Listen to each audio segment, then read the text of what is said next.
Hello and good afternoon, good morning to all of you. We hope you are in good health and staying safe.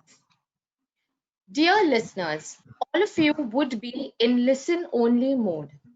During this webinar, if you have any questions for us, please leave them in the question box and we will be happy to address them during the Q&A session.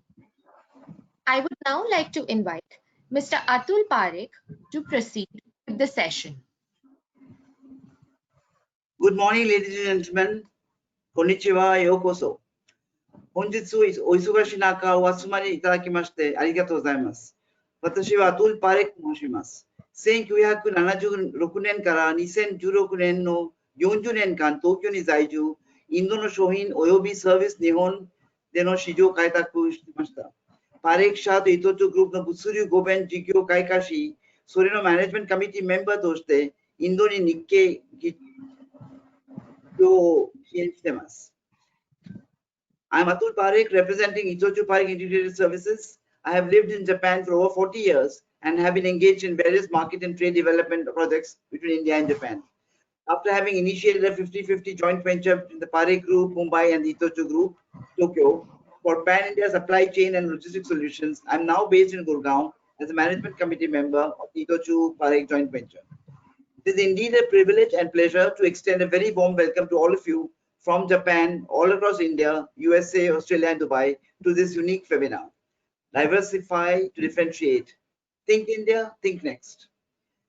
The agriculture, agrochem, and food processing sectors are rapidly evolving into a whole new avatar, spearheaded by innovation, modernization, collaboration, and growth. The areas of focus include agrotech, agrochem, hydroponics, aquaponics, natural hybrid seeds, organic and superfood cultivation, crop protection, and other allied fields. We have come together today to create a greater awareness and understanding of the synergies and potential that Japan and India share in this new approach to the future of agriculture and food processing industries. I am honored to take this opportunity to sincerely thank the Embassy of India, Tokyo, Invest India, Delhi, Next Time, and Parekh Integrated Services, Mumbai, for putting together this platform, which serves as a meaningful initiative to bring Japan and India closer together, to collaborate, to think India, and to think next. I am highly privileged to introduce to you our keynote speaker, Mr. Rajkumar Srivastav, Deputy Chief of Mission, Embassy of India, Tokyo. Mr. Rajkumar Srivastav joined the Ministry of External Affairs in September 1997. He holds a civil engineering degree from the Indian Institute of Technology, Kanpur. He pursued further studies in structural engineering and earthquake science. Mr. Srivastava has served in Indian embassies in Spain, Austria, and Brazil. While at headquarters in Delhi, he has worked in Foreign Service Institute, Americas, US, and Canada Division, and the Gulf Division. In his last assignment in Delhi during 2005 to 2015-17, he was on deputation as Joint Secretary to National Security Council Secretariat, NSCS, Government of India, looking after external security. He assumed his current charge as Deputy Chief of Mission in the Embassy of India, Tokyo, in August 2017. In his areas of responsibility in Japan, he takes special interest in promoting B2B, business to business, P2P, people to people, cooperation between the two countries on the strong foundation of excellent G2G, government to government cooperation. India-Japan partnership offers ever-increasing opportunities for mutual as well as regional and global benefits. Mr. Srivastava has undertaken special efforts to strengthen India-Japan cooperation in healthcare, agriculture, digital and infrastructure areas, which offer decadal growth opportunities in the current decade. Please welcome Mr. Rajkumar Srivastava.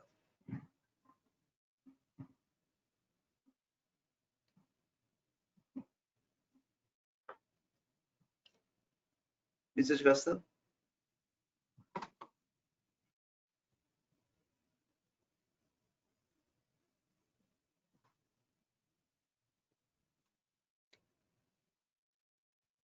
I think we have some technical glitch.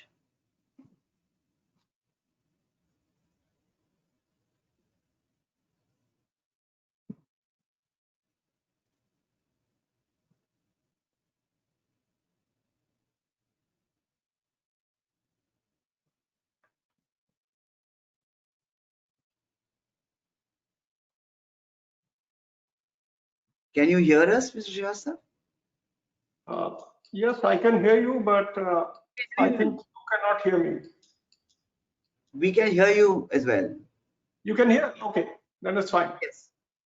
Thank you. Okay. Sorry. Good morning to you all, and it's my pleasure to participate in this particular event. Let me give you a bit of background why this event is being organized today. Uh, Japan-India Food Business Council was established 2 years back in May 2018. And this is one of the council that I would say is very important pillar of a future India-Japan relationship, which is basically connected to food value chain partnership. And when I say food value chain, because it has different elements related to food. Now, when we look at the world today in the COVID-19 time, some of the very essential elements which everybody has focused on revolves around things which are important to human life. And food is one of the key pillars. So I think this Food Business Council, which was established 2 years back, has now a role cut out for itself in the coming years. Food security, like healthcare security, has become essential in post-COVID-19 world. And I think when we talk about self-reliance, which is a narrative that you would hear from India and from many countries, it is not about protectionism. It is about reliance on countries which are your strategic partners. And I think in that context, it is important to understand food security for Japan and India is like reliant on each other. Can we develop a partnership which help each other?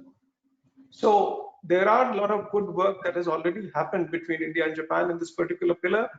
And I think what we can do now is look at those elements which can be expedited and move forward in a very positive way.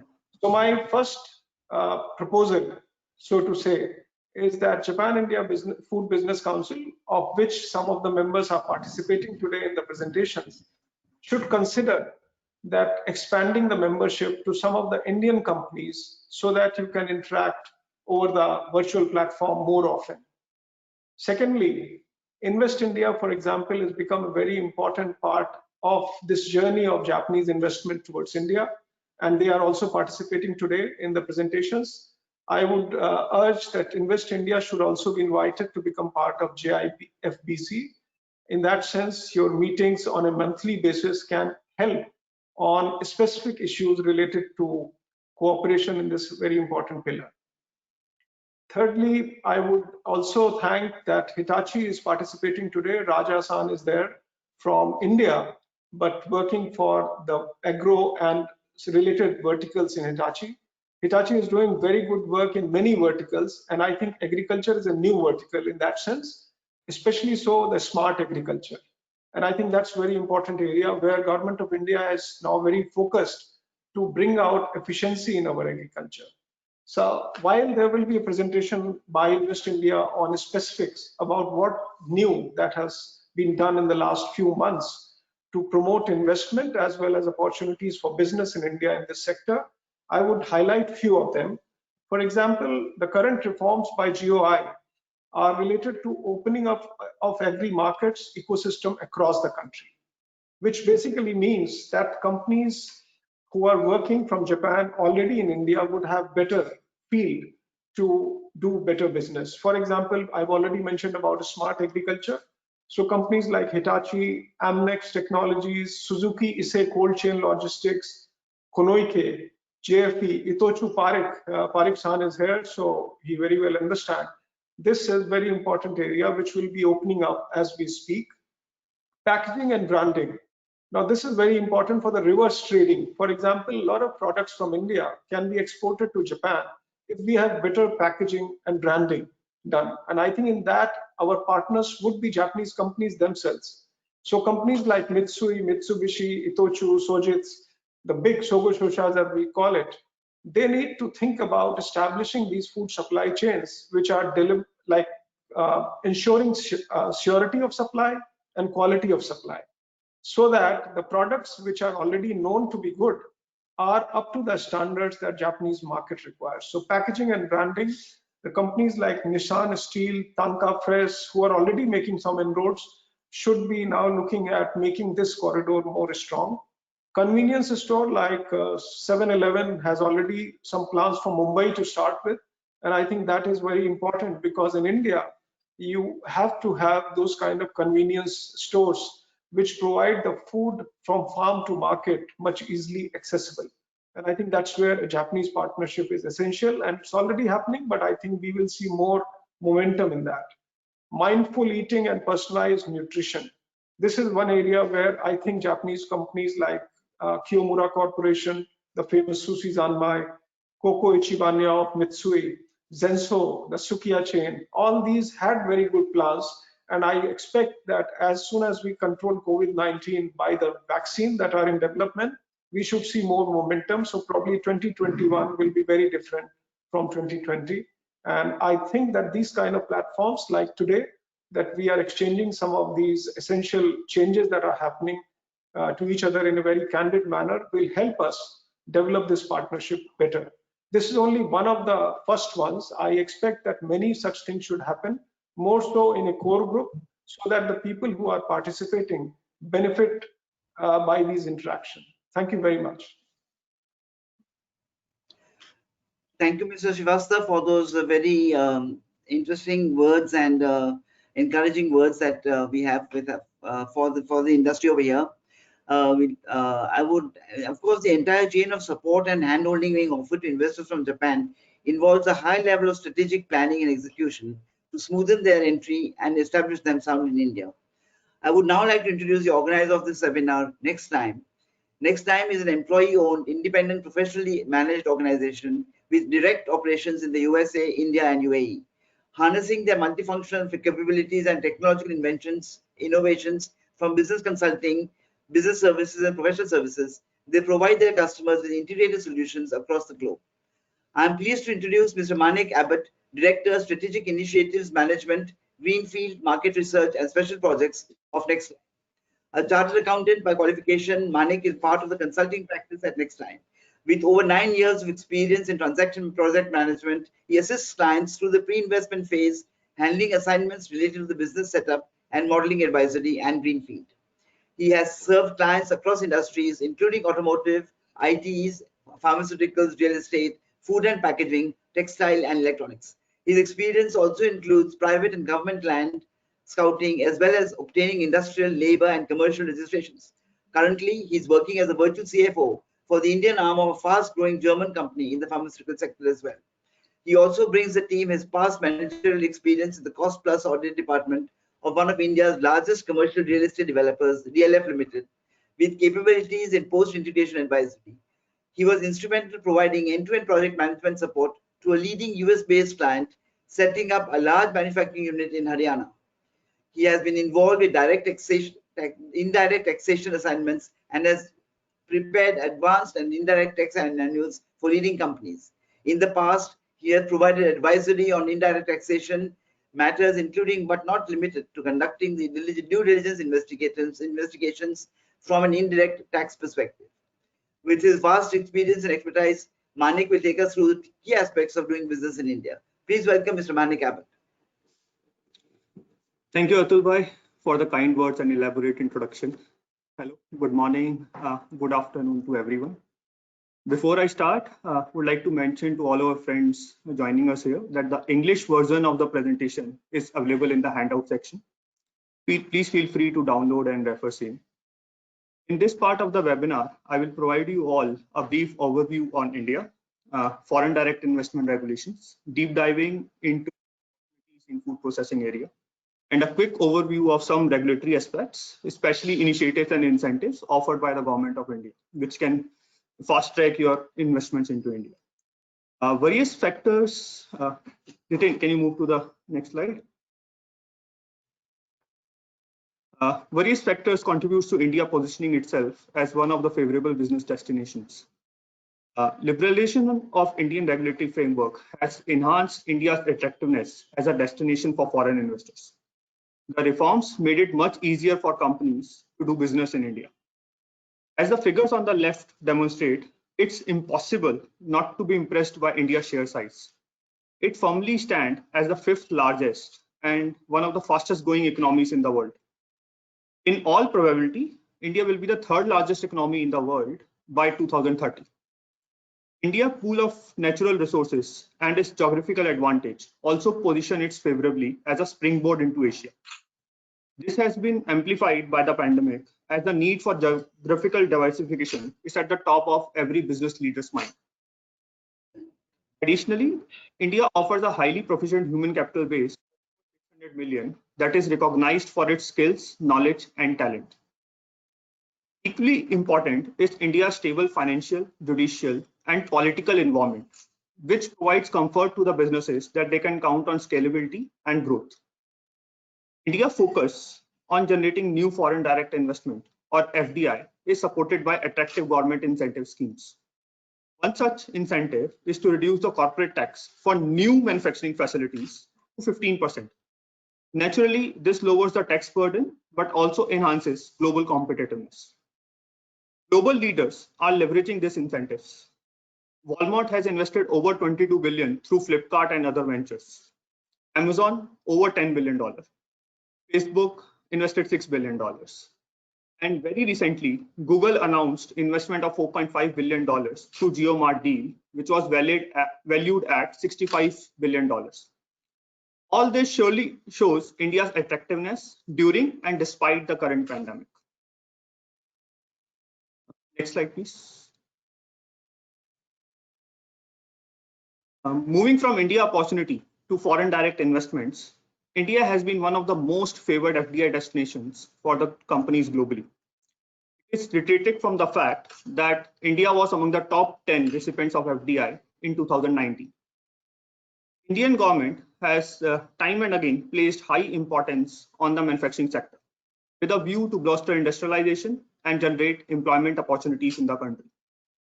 With the same in view, 100% FDI is permitted for the food processing and agrochemical manufacturing sector under the automatic route. On the trading side, while there was initially some resistance in opening up the food processing sector to foreign investments, a landmark liberalization in 2016 permitted 100% FDI for retail trading in this sector under an approval route. The same reflects the government positive outlook and a clear intent to develop the sector. Also, 100% FDI is permitted under the automatic route in all major allied activities: horticulture, aquaculture, wholesale trading, and even single brand retailing.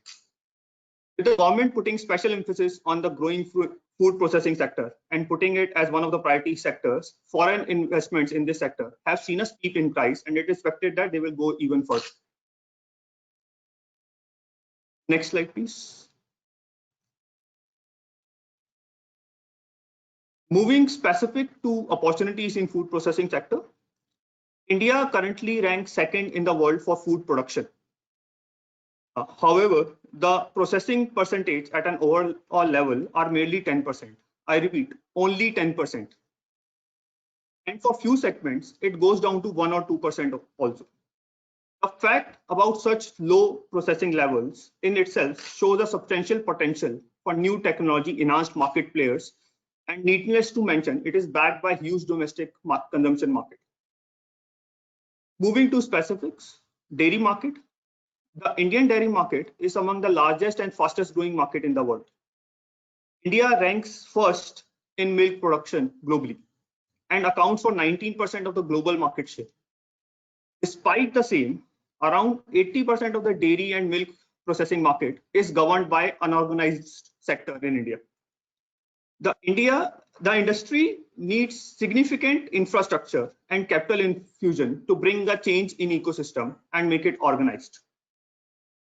In terms of milk processing, India processed 35% of its milk production and thus offering many opportunities in the sector.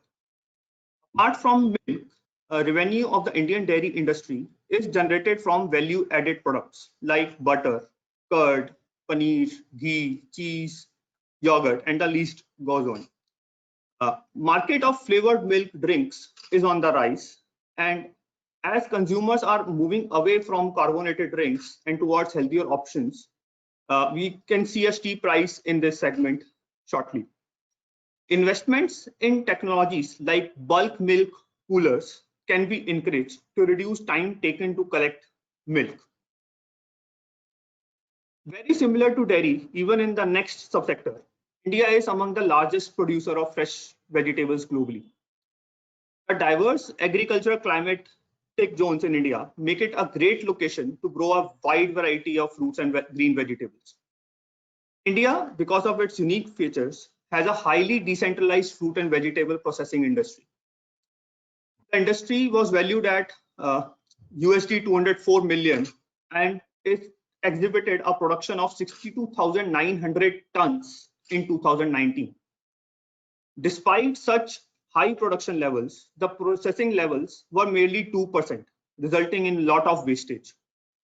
In order to reduce waste and increase shelf life of fresh produce, opportunities in canning, dehydration, pickling, and bottling can be explored. Third industry which exhibits high potential is marine. In marine too, India has a rich and diverse fishery resources, such as deep seas, ponds, and rivers. The sector exhibits an average annual growth rate of 7% and has 1% contribution to the overall GDP. Processing levels of marine food in India currently range from 8 to 23%. Current opportunities exist in terms of value addition and product development for items such as ready to cook, ready to eat, canned, and frozen goods. Further, India faces post-harvest losses of 20 to 25%, which are quite high. Newer technologies to bring down such loss percentages are few immediate opportunities which can be explored. Next slide, please.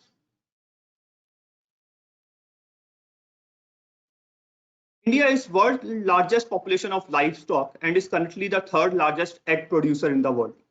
However, India currently possesses only 6% of poultry and 21% of meat.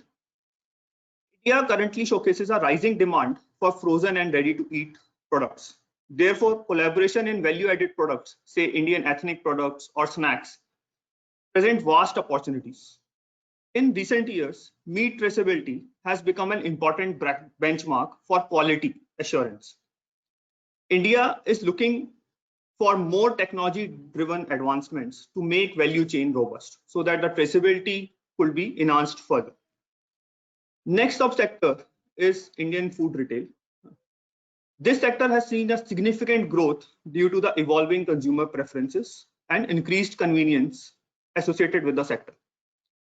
Modern grocery retailers are developing new marketing strategies to attract households to their stores.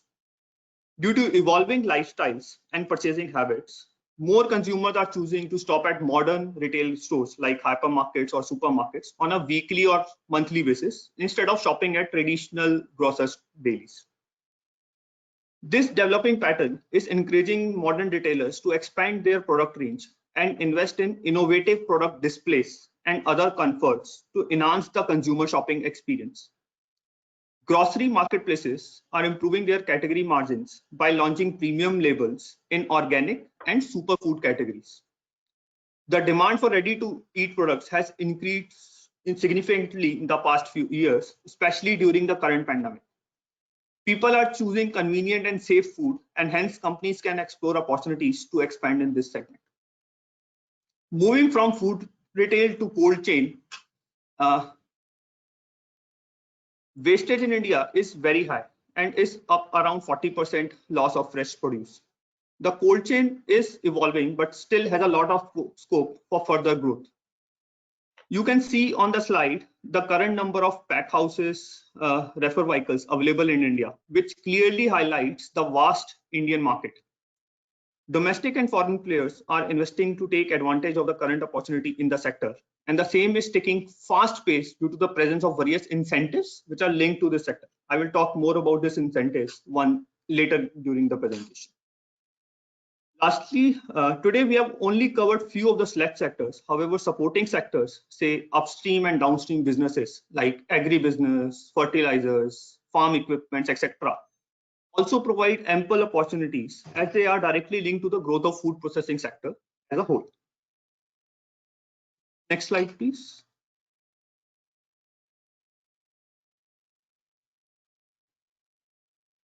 We discussed few of the established sectors in India. However, we are also seeing a rapid growth in various emerging technologies. In addition to the emerging trends in terms of consumption behavior, say organic food, vegan food, gluten-free food, and an emerging trend is also seen in cultivation and production processes, wherein one is moving away from traditional soil-based farmings to hydroponics, aeroponics, or aquaponics farming. It is projected that the organic market in India has grown at 17% and can grow at a much higher pace in coming years. In this section, we will focus a bit on hydroponics, which is one of the fastest growing emerging farming techniques getting adoption in India. As the world population grows, the challenge is to produce more food while being more sustainable. The same is more of relevance in terms of India and its large population. As population increases, the arable land declines due to the lack of land management. People are turning to newer technologies like hydroponics and vertical farming to create additional channels of crop production. There is a great potential to use hydroponics in areas where both water and crops are scarce. The yield is generally 2x to 20x of normal farming, and it is manageable with lesser dependency on external factors, say climate, rain, soil, and fertility, etc. The market in India is still in very nascent stage, and one has already started seeing investment by few of the companies in the sector. However, a lot of collaboration opportunities can still be foreseen in this segment in near future. Next slide, please.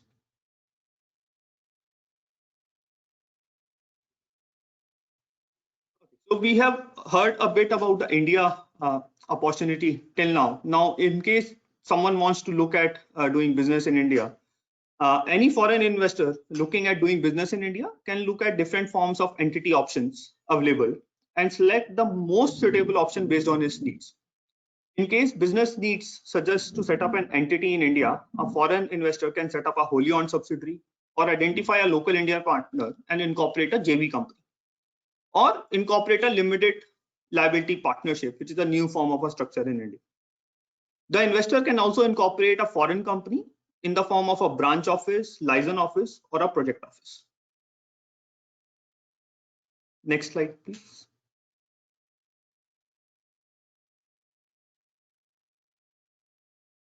A little brief on different forms of entity options available.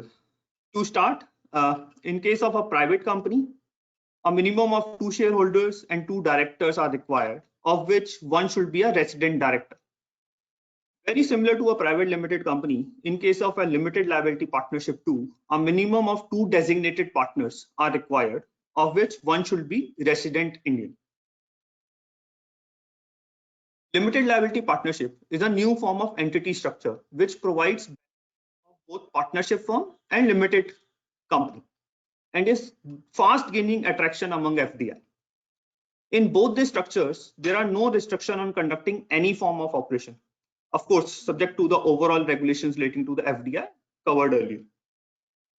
In contrast, license office and branch office can be established for defined purposes only.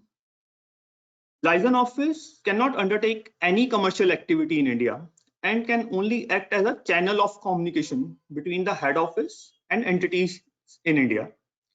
Its role is limited to collecting information about possible market opportunities and providing information about the company and its products to prospective Indian customers. It can promote export, import from or to India, and can also facilitate technical financial collaborations between parent companies and the companies in India, but is not allowed to sign contracts on its own.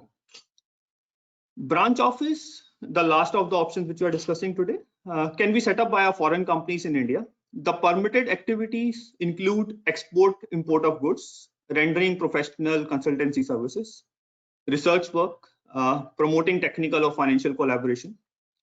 Further, just want to highlight that as this entity is funded by head office liability is unlimited in such scenario. So it is not one of the preferred options until there's a specific requirement to set up such form of an entity. Next slide, please.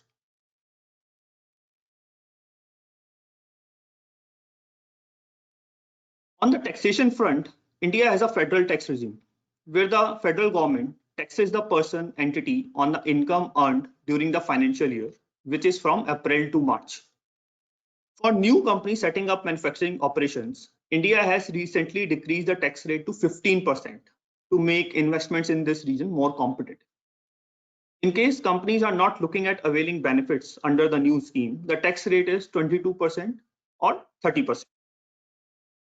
Further, to make India tax environment more competitive, government has also recently removed dividend distribution tax levied on companies. In terms of compliances, very similar to any other country in the world, Indian regulations also require corporates to make few regulatory filings every year, which I will say are not that cumbersome, but are quite manageable. So I will not get into the details. Next slide, please.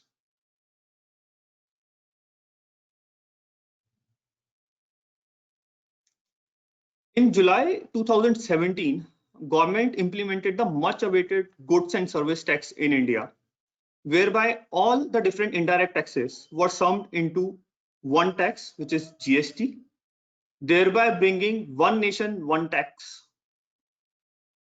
The GST rates ranges from 0 to 28% in India. And in terms of import, one has to pay custom duty in addition to GST, which ranges from 5% to 40% based on the type of goods which are getting imported. So it is one of the biggest tax reforms which came in India and has impacted the entire business environment locally.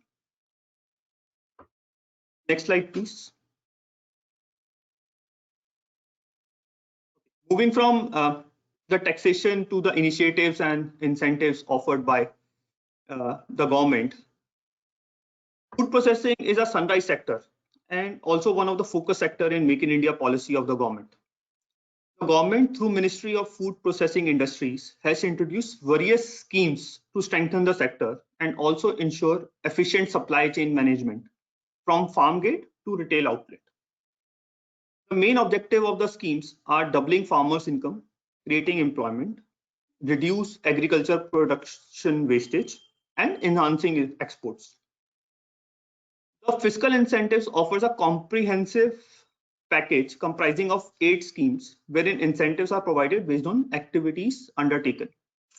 The government has allocated close to INR 60 billion, which sums up to approximately $900 million for these schemes, and is expecting to leverage investments to the tune of USD 4.7 billion in near term. The same is expected to benefit nearly 2 million Indian farmers and generate direct and indirect employment for over 500,000 people in India. The Government of India has also started operating mega food parks across India. 37 mega food parks are planned to be set up, of which 18 are currently operational. 23 out of 28 states in India will have such mega food parks. The same is expected to link agriculture production to the market by bringing together farmers, processors, and retailers, and bring in many benefits for the all involved. The government has also established ENAM, wherein NAM stands for National Agriculture Market, is a pan-India electronic trading portal that networks existing local mandis to create a unified national market for agriculture commodities. Further, Government of India has also set up an investor facilitation cell, which the speakers earlier have also spoken about. And it is a cell established under Invest India and is dedicated to food processing sector. We will have representatives from the sector talking with us today, also later today, and will be sharing their insights on the opportunities in agrochemical and agro processing sector.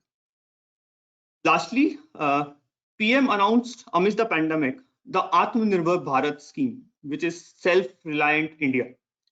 The idea behind this thought is to make India self-reliant by inviting everyone to set up their manufacturing operation in India. Atmanirbhar Bharat is not meant to promote isolation by erecting trade barriers. Rather, it is to make Indian economy robust in long run by scaling up local manufacturing, attracting investments, and promoting a consumption-led growth. So these are all the initiatives which have been pushed by the government. Now moving to incentives offered by the government. The next slide, please. To encourage businesses to enter India, government has introduced a number of fiscal incentives, some of which are indicated here. To start with, Government of India provides a capital subsidy of 35 to 50% of the project cost for companies looking at setting up businesses in food processing area. Further, as mentioned earlier too, India follows the federal structure of governments. Because of this, the incentive structure of businesses is twofold. While incentives offered by central government can be availed, certain states give more broad-based incentives, which are linked to production, of up to 40% of investment for businesses setting up within their state. The incentives can go even higher in states which are looking at promoting and inviting investments in food processing sector. The next one is the 15% tax rate, which we spoke earlier. There are tax exemptions available in certain sector for up to 15 years. So in addition to, if anyone looking at having a lower tax rate, there are additional exemptions available in certain sectors for up to 15 years. Incentives are also available in form of relaxation of import duties as well as export incentives. Select states are also working towards new incentives to promote investments in their region. For example, Maharashtra has introduced scheme that reduced registration timelines by implementing zero permissions for new setups through a single form. Incentives can significantly ease the initial setting down phase of a business. While we all agree that there are definite opportunities available with India as a destination, the above fiscal incentives shall surely help investors in making their India plans feasible, or at least put thought to start considering India as a destination for their next investment. Thank you. Atul bhai, over to you. Thank you, Manik, for this very insightful presentation. It is apparent that the food processing sector in India has reached an inflection point with exponential growth potential on account of not only untapped market, huge domestic market, abundant resource availability, but also an active government which realizes its immense scope and has acknowledged the sector to be one of the thrust sectors. Central as well as state governments of India are offering a bunch of incentives to attract, promote, and aid the food processing sector, reinforcing the importance of the sector. Further, for food processing companies in advanced and new technologies of processing and production can definitely take the advantage of becoming first movers to capitalize on the current situation of the market, which offers maximum opportunities. Thank you very much, Manik. Another major area of concern for Japanese companies is logistics and distribution across the country of the size and reach of the vast and constantly expanding markets. The Indian agro and agrochemical supply chain and distribution is indeed a complex proposition, and I would now like to invite Mr. Nimesh Parekh, CEO and Director of Parekh Integrated Services, who have successfully developed and streamlined supply chain solutions across the country. Nimesh Parekh is the Executive Director and CEO of Parekh Integrated Services Private Limited, one of India's largest logistics service provider. Being the third generation from the family business, he has been actually involved over the last 12 years in multiple markets where he set up the healthcare logistics vertical in Dubai, servicing the Middle East region, and over the last 8 years in India, has focused on expanding strategically the logistics services across India that cut across three prominent sectors: agro, agrochemicals, and healthcare, creating value by enabling digitally the entire value chain. He is extremely passionate about adventure sports, especially mountain climbing. Please welcome Mr. Nimesh Parekh. Hi, good afternoon, everybody. Konnichiwa. So you can download the slides from the handout section for the English version, so people can follow it in English also. Good afternoon to everybody. I would like to give you a brief overview today of three parts to this presentation, where I'll give you a brief overview of the organization, the challenges of the Indian agrochemical industry and what are the opportunities that we face, and also some sort of a synergy between India and Japan, how it works and what are we looking at. So the next slide, please.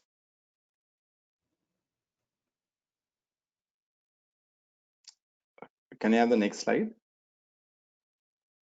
So this is just a brief overview. Parekh Integrated Services, what we represent. If you see the infographic, it's based primarily the entire end-to-end. So right from the X factory or processing plants, as relevant in this discussion for the agrochemical industry, all the way to the last mile, that is the distributors or as close to the grower, is what we are focusing on.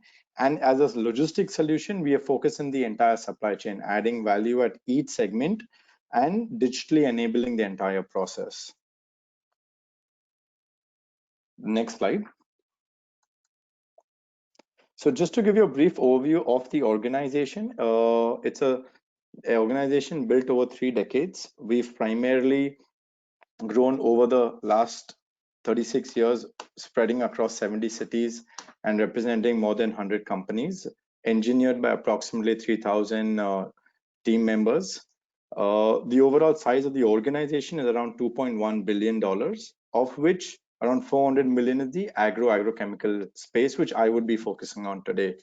So to give you a broad idea on the numbers, what are we looking at? Approximately having a presence in 14 states and 29 cities, having a footprint of around 425,000 square feet that services this market. Again, there are 3 primarily verticals which I would like to highlight, which have grown. One is crop protection, second is field crop, and the third is vegetable. So what is this? So crop protection would mean pesticide, insecticides, for fertilizers, fungicides, and biofertilizers, which is a new focus.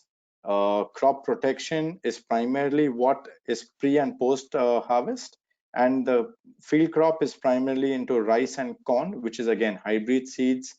And the other section is the vegetable, which are temperature control, like you'll have tomato, onion, bitter gourd, okra. So that's the logistics that we are trying to address for organizations in the country. Next slide, please. This is an interesting slide. So just to step back and understand India. India is an agro-focused economy. At the end of the day, this is where majoritively of our Kharif and Rabi. Kharif over here means summer crop and Rabi is winter crop. So the red dots donate on this slide the Parekh warehouses. And these are all the fulfillment or distribution centers which we have created, which are again adapting to the seasonality. So you have the winter crop and the summer crop. So to give you a broader overview, what is the spread of the agricultural growth in India? So if you see, the central India is primarily where you have a single crop, and the northern India and eastern belt is where you have the 2-season crop. So what are we trying to say? Why is it so focused? Primarily because we have 9 rivers, out of which the 3 rivers broadly, the Brahmaputra and the Ganges, flow in the east and northern belt. So that's where it's fertile. So the whole takeaway is, how do you engage more in and convert the yellow and the browns, which is a single or double seasonal crop, throughout the year? So to address the issue of seasonality, the reason why, if you see, the red dots are primarily tier 2 and tier 3 cities. So the idea is to have seasonal warehouses to be close to the customer. We are addressing the problem of being closer, having fulfillment centers which span from 1,000 square feet to 20,000 square feet. So that's the idea. Another takeaway from this, for people who are looking at India from a manufacturing or processing unit in India, which it is for hybrid seeds, primarily is focused in South, in Hyderabad and Raipur, central India, due to the weather conduciveness. And we're looking at Bangalore for the vegetable seeds. So you have large giants like Sakata Seeds who are present south in Bangalore, which is the IT hub. But due to the weather conduciveness, that's where they've put up their plants. Next slide, please.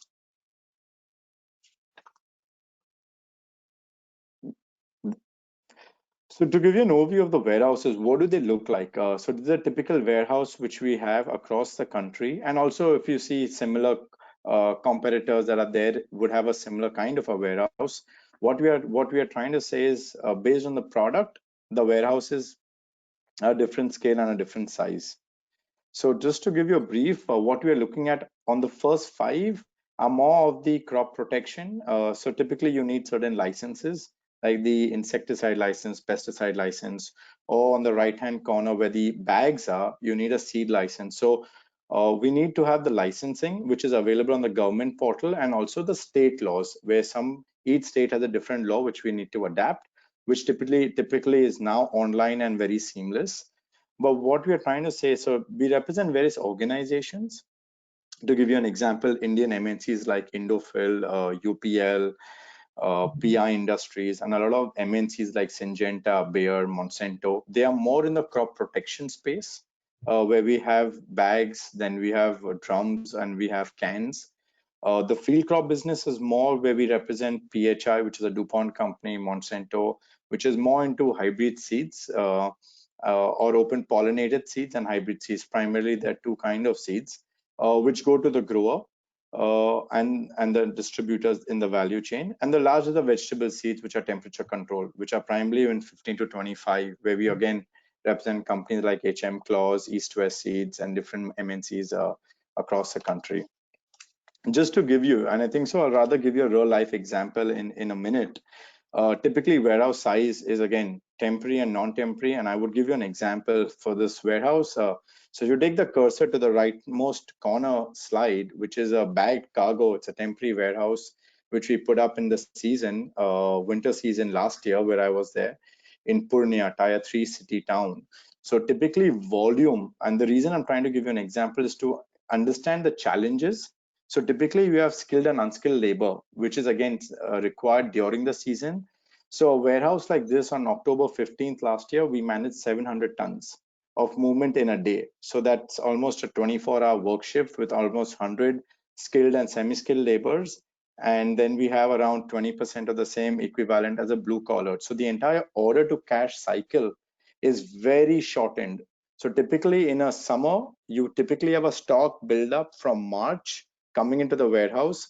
April, May is where you have 2 months to kind of push out the entire material out, along with the promotional items which are used for the grower and also the education content. And the same cycle happens again in October, November, which is only for 3 weeks. So it's a high velocity, and the key is to manage the inventory and the batches and make transportation available. The next slide, please.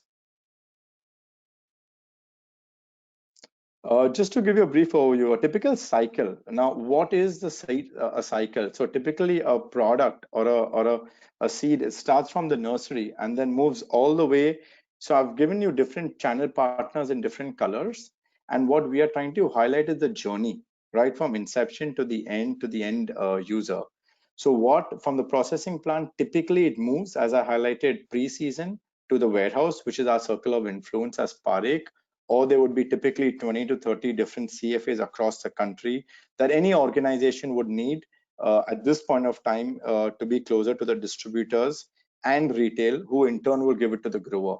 So if you see, the value chain keeps increasing, and the flow eventually, you need this stretch of a value chain, because again, there's a finance, there's a distribution, you need to be closer from an inventory standpoint.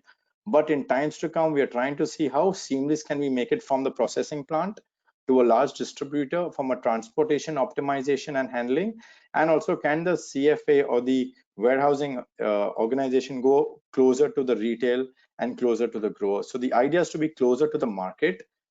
Post harvest, typically the value chain is all the way, I've highlighted below, that goes all the way to the end consumer, where we don't play a role. But typically 10 to 15% of the season you will have a returns based on the monsoon. So this is one X factor which is always going to be there, and that's been the range in the last 5 years based on the kind of rain we have. So that's how the product typically comes back to a distributor. Managing this at a batch level is critical. So we have a track and trace facility and inventory where we use the ERP of the principal company and our own systems and try and eventually send it back to the processing plant. Next slide, please. Okay, so this is a pretty interesting slide. To give you context, I will just step back for a minute. Why Japan and India are very similar. Post 1950, if I don't know if everybody knows, but post 1950, 40% of the workforce was connected to agriculture in Japan, and today that has come down less than 20%. The reason I highlight this is typically, even though it's come down by 20%, there's been a lot of mechanization which has been inducted over a period of time, and there's a higher yield. Another similarity between India and Japan is the plot size, or the farm size, is also pretty small. Not like the West with the US and Europe, where you have 50 to 100 acres minimum, and much larger. So what Japan has focused and done it very successfully is mechanize their smaller farm plot size and also increase the yield at the same time with lesser workforce. Now, if I give you a statistic comparison also, the R&D percentage of investment in India is only 0.7% compared to the US, which is 2.8. I don't have the Japanese figures on this one, but to also give you another perspective, mechanism in India is still at 40% compared to Brazil, which is 70%, and Japan 80%. So we have a long way to go, but we are in the right direction, and I believe this is the right time we start in this process. So that's where the focus is. And another some data point on this, which I've also highlighted, the government from the 16-point action plan by the finance minister earlier this year has clearly stated there will be around a $39 billion investment in this sector. And also in the COVID-19, there has been a certain stimulus push by the government. Next slide, please. So I would just like to end on a note. So what are we trying to address? As an organization, as one of the channel enablers, as Parekh, given that we represent these companies which I've highlighted earlier, we're trying to decrease the inefficiencies. That's what we need to do. So the losses at each step. Transportation, we're looking at now rail transportation and augmenting the trucks from a 20-ton, 30-ton to a larger size, because even the roads are getting better. The current challenge has been always visibility and track and trace at a batch level for the product. And labor, again, we are still very labor intensive. So again, getting better skilled labor and mechanization is going to be one key focus. And so what's the action? We are investing. There are companies like Bayer and other ones who are investing, and my colleague later on might definitely highlight what's the automation that's happening across the region and now in India. Precision farming is one key aspect where we increase the yield per hectare or per square meter. And at the end of it, overall infrastructure and cold storages are also increasing. So the post-harvest and pre-harvest facilities are better to get a better yield. So that's where we are focusing, and I think so India and Japan are at the right time partnering in this section, which will help the entire growth in the times to come. So thank you, and arigato gozaimashita. Thank you. Thank you, Nimish, for that very detailed perspective of the challenges and solutions in the distribution chain. It seems there's indeed a great deal of synergy between the Japanese and Indian agri economies, and it certainly appears that solutions for the agri sector developed in Japan can readily be implemented in India. The focus of agri companies is to try and be as close to the farmer as possible, and with your geographic footprint, it can certainly make a huge difference. You could partner comfortably with Japanese companies to convert the challenges of the agri supply chain into opportunities to tap the potential of the agri sector in a manner where technology proves to be an enabler. Wish you all the very best. Now we come to one of our important collaborators in this seminar, Invest India. Invest India is the national investment promotion agency of India, constituted under the Department for Foreign Investment in India, a not-for-profit organization, and serves as the first point of reference for investors in the country. The team consists of domain and functional experts that provide sector and state-specific inputs and hand-holding support to investors through the entire investment cycle, from pre-investment decision-making to aftercare. Ms. Deepika Gupta, Assistant Vice President, Head Chemical Sector, Invest India, could unfortunately not participate in the seminar due to health reasons, and her colleague, Ms. Priya Modi, will take her place. I would also like to introduce Mr. Amit Manohar, Manager Food Processing in West India. Mr. Amit Manohar is Manager Food Processing Sector in West India. He is part of the food process. Prior to Invest India, he had his own startup in food processing sector. He's also worked in banking. And Amit has completed his MBA from an Indian Institute of Management, Ranchi, and holds a Bachelor of Engineering Processing Sector. Supriya and Amit will give us a very interesting deep dive into why Indian food processing, agro and agrochemical sector. Considering that we have both Japanese and Indian guests, the presentation slides will be in Japanese and part in English. Which I'm happy to share the presentation in English later for those who would like to have it. Supriya, please. Certainly. Am I audible? Yes, you are. You're audible. Great. You put on your video as well. If you... Okay, sir. Sorry, just 1 minute.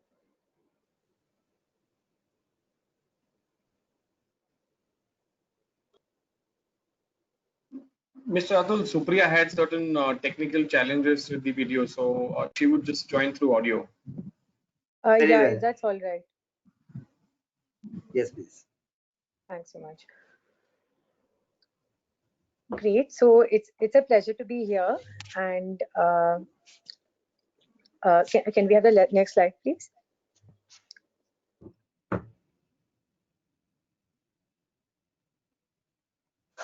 Great.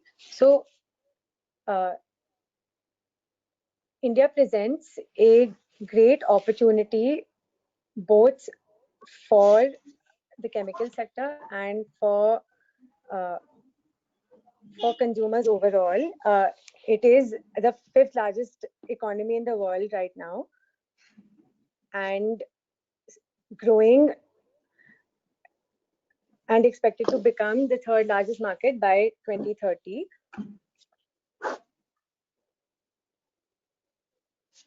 In recent years, we have seen sharp growth in FDI inflows with 40% increase in the last 5 years.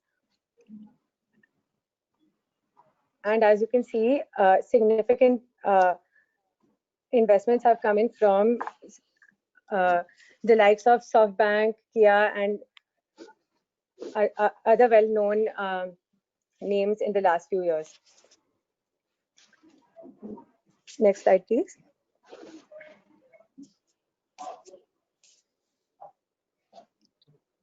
Next slide, please.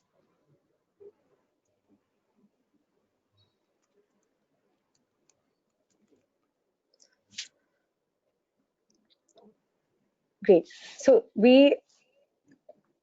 India boasts a very large and extensive network of infrastructure, including one of the largest rail and road networks in the world, and a large and growing number of airports.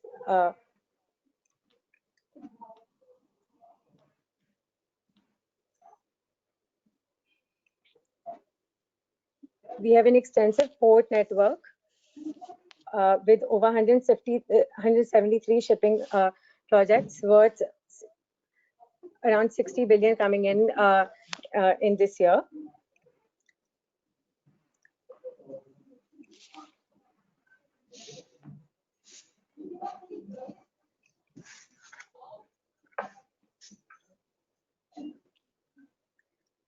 Can I have the next slide, please?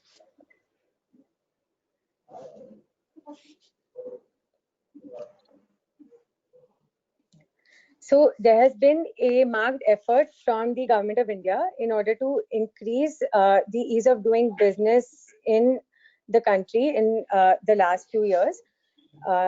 As you may be aware, the ranking of the country in ease of doing business rankings by World Bank has increased by 79 places in last few years, and currently we rank at number 63. Additionally,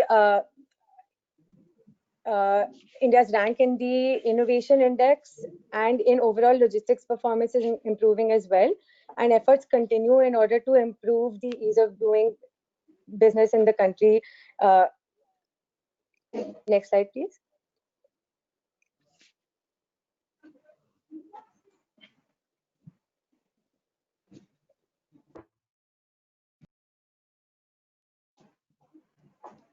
So as part of the effort to make India an attractive destination for FDI and for investment, a lot of effort is being going into making it a center for R&D.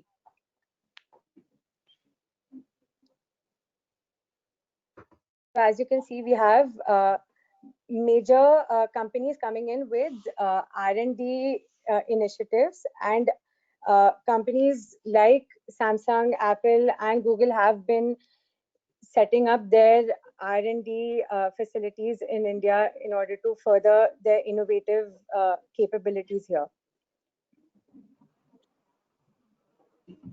Next slide, please.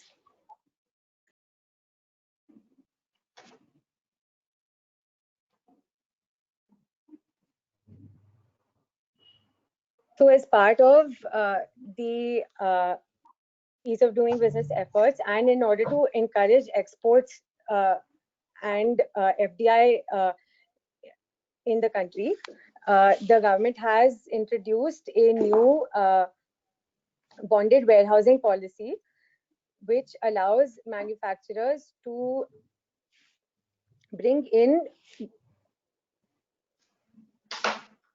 to manufacture goods within a bonded warehouse without paying customs duty on any raw material and capital goods brought into the space until and unless the products are brought into the domestic market. So this format can be used for producing products for export with significantly simpler procedures and in customs.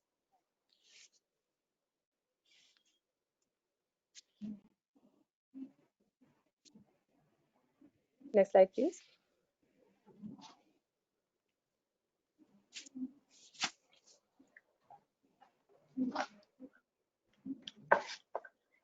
With the introduction of new corporate tax rates, India is now positioned to have one of the lowest corporate tax rates in this region, and for new manufacturing units, it will be as low as 15%, whereas for domestic companies, existing domestic companies, it will be 22%, with certain conditions associated, such as being able to forego the exemptions on minimum alternative tax.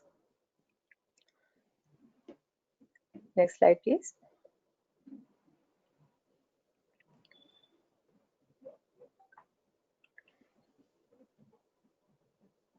India presents one of the largest startup ecosystems in the world, with a already large and fast growing innovative and startup sector.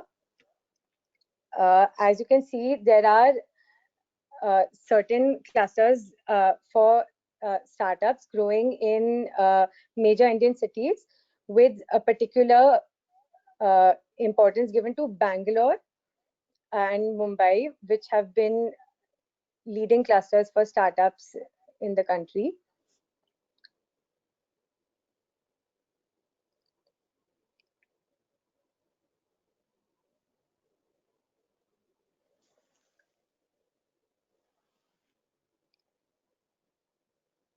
Okay, so through Invest India, we host a database called India Investment Grid, which allows promoters to post their projects online and allows potential investors to view these projects anonymously and express an interest in any investable projects that they wish to be associated with. So this is a great opportunity for investors that are looking for projects that are ready and perhaps at different stages in order to explore joint venture or perhaps acquisition opportunities. So again, this is India investment grid. Next slide, please.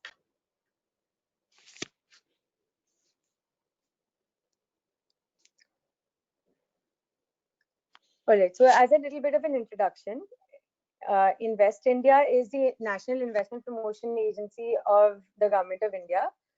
We are a one-stop shop for foreign investors and for domestic investors who are looking to set up manufacturing units in India.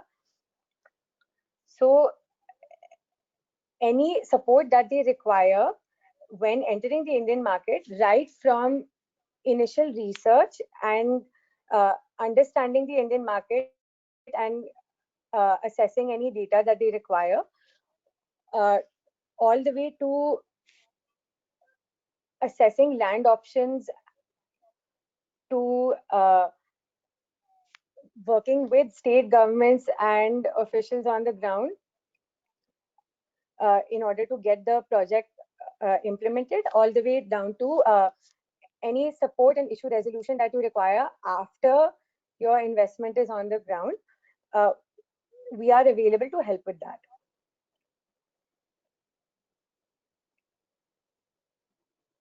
So Invest India falls under the Department of Industrial Promotion under the Ministry of Commerce.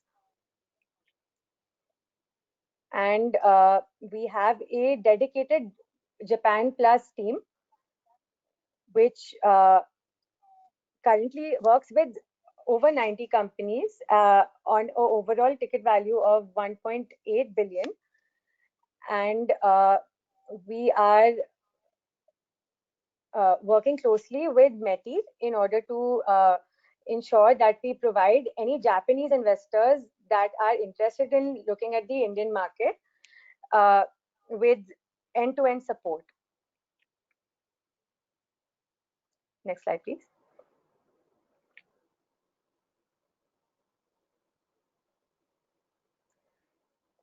All right, so the agrochemicals market in India presents great potential with production following only US, China, and Japan. Currently, this market is growing at a CAGR of some 12%, and it is expected to be at 8.1 billion US dollars by 2025. India is currently the second largest producer of crop protection chemicals after China, and given the current macroeconomic conditions, it is expected to gain market share in this space over time.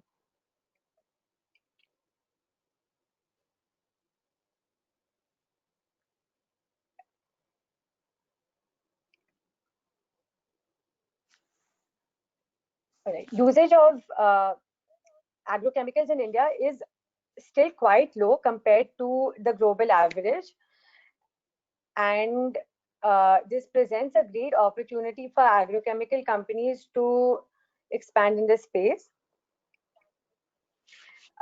We expect that production will continue to grow with especially driven by exports and by demand for generics. India is already the 13th largest exporter of pesticides globally, with its largest markets being in North and South America and in parts of Europe. And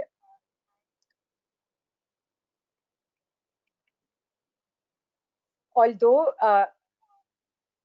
a significant portion of raw material is imported from China currently, there is effort being made both by industry and government to strengthen the supply chain locally and to ensure that this overall dependence is reduced over time. The next slide, please.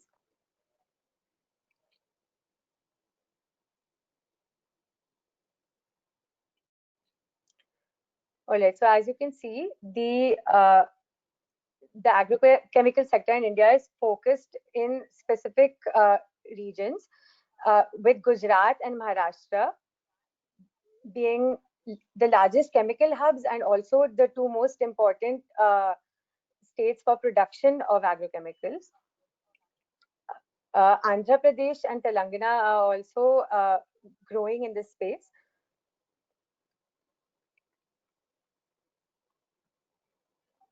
There is a significant representation of the agrochemical sector, especially in the Dahej and Bharuch section of Gujarat. Yeah. Next slide, please.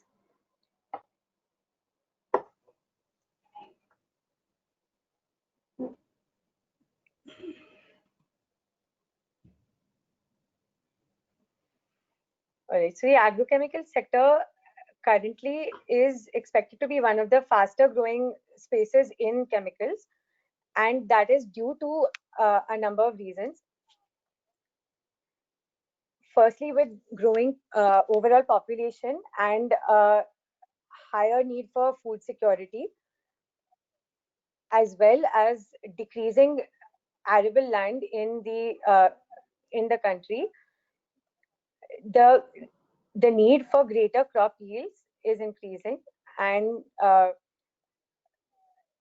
higher and more efficient use of pesticides will play a large role in that.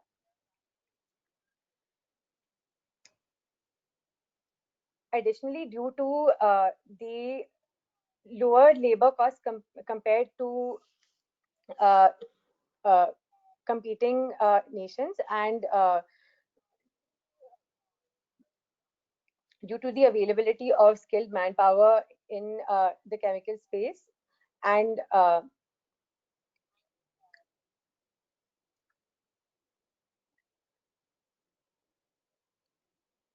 yeah, so due to the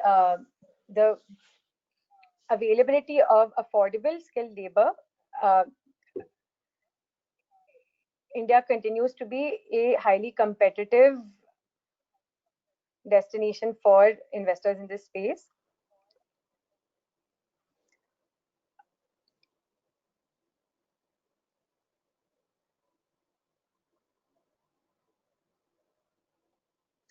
Additionally, yeah, so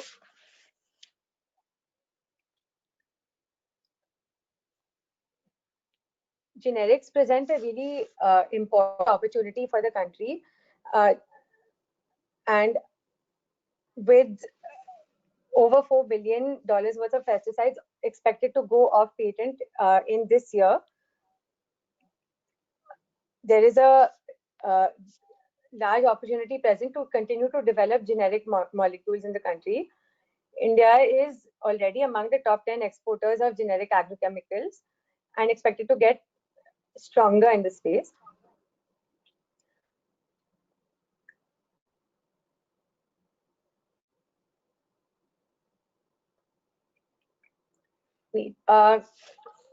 Thanks so much for. Yeah, Supriya, I'll take it over. Yeah. Thanks. Good afternoon, everyone. Good afternoon, Mr. Atul, Mr. Raj, Mr. Nimish, Mr. Manik. Thanks a lot. Mr. Manik has discussed a lot about the food processing sector. Next slide, please. Yeah. So let us take a step back. So in 2016, what happened was Kingdom of UAE decided to have an economy not based on oil. So they called some consultants and wanted a game plan to, get the economy away from oil. So they called the action plan Vision 2030. So somewhere in 2020, this Corona struck us in some time in March, and the prices of oil crashed. And what we saw was that these people once more went to these consultants and asked, what's to be done now? So they said that please change the name from Vision 2030 to Vision 2020. So the whole reason why I'm telling this is that there are decades when nothing happens, and there are weeks when decades happen. This last 3 months have been such a scenario in India where the decades worth of work has been done, especially in the food processing sector. A similar scenario happened in India also. A lot of policy-based things happened in the sector, and this is one thing that we were waiting for this to happen. Now let's come back to the India sector overview. This is where we'll discuss about the India, and the next coming slides we'll discuss on what particular changes have been done on the supply demand side, on the export side, on the infrastructure side, especially on the policy side. These things, I mean, we have been actively facilitating them at the government level, at the state level, at all the cabinet level also. Invest India being the partner of Ministry of Food Processing Industries, we are actively facilitating investors across domestic and foreign lands. Japan being one of our top priority country, we have had a lot of meetings with their companies. Anyway, let's come to the sector overview of India. So India, I mean, most of these things have been discussed by Manik. I will probably go through the points that have not been taken up by him for everyone's benefit. Now, what we see over here is that there are about 18 operational mega food parks. This gives the investors a ready-made infrastructure to set up their shop in India. I mean, the yellow dots on the map of India give us about 18 operational mega food parks which are there. I mean, what we should probably focus are the coastal states and the mega food parks there. These coastal mega food parks, why I'm targeting is because they are very good for marine and aquacultural exports. We'll come to those parts later on, but this is what, I mean, especially Odisha, Andhra Pradesh, Karnataka, and Maharashtra mega food park should be on top priority for Japanese investors. Now, what happened during the last 3 months? Government of India saw that there are a lot of cold chains which are not being put into use. So what they did, they formed a grid of those cold storage facilities. Right now, we have about 8,000 cold storage facilities, out of which about 300 are sponsored by the Ministry of Food Processing Industry. So what they have done is they have formed a grid. Now, the good thing about this grid is that assuming that you have a product you can take, and you want it to store for some few days, I mean, these cold chains will give you that facility. Assuming you have fishes that you want to store for about 15 days only. So you can take it to these Ministry of Food Processing cold chains, store it, and probably when the work is done, you can take it. Earlier, this facility was not there. This is to reduce the wastage that's happening at the very farm level, at the very primary processing levels. So now on the right side, you see we have done about 35 billion worth of exports. There are 37 mega food parks which are still under construction. About 200 million hectare gross cropped area is there. 127 agroclimatic zones. Now that part is very important. 127 agroclimatic zones. What it gives us is, as a country, we are probably growing most of the major food products in India. Whether you talk about the superfoods, quinoa, black rice, we see it in Ladakh, or you talk about fruits, or you talk about any cereal material, and we are the world's biggest dairy market also. These things make us a very, very attractive market for investors. Next slide, please. Now, this is where the market driver on the right side. Now, what has happened in the last 3 months? A decade's worth of work has been done. Let's talk about the first thing, which is the domestic demands. Now, when the whole world is talking about what kind of recovery it will be, V-shape, U-shape, L-shape, swoosh, whatever it is, I mean, now especially for the food market, what we have seen, the companies are showing very V-shaped recovery. Companies such as Nestle, General Mills, Britannia, they have shown about 25% growth in last 3 months. Now, the reason for that is because people are shifting. What companies could not do in the last decade, they have done in 3 months. People have shifted their eating culture to processed foods. I mean, what they were not taking up about a year back, they have started accepting it. Processed foods, packed meat, packed fishes, those especially those products which people thought are not good for health. I mean, when it's packed, it's not good for health. That paranoia is going away. That's one very positive thing for processors who want to set up their units in India. On the supply side, what has happened is in the last 3 months, Government of India has removed the APMC Act.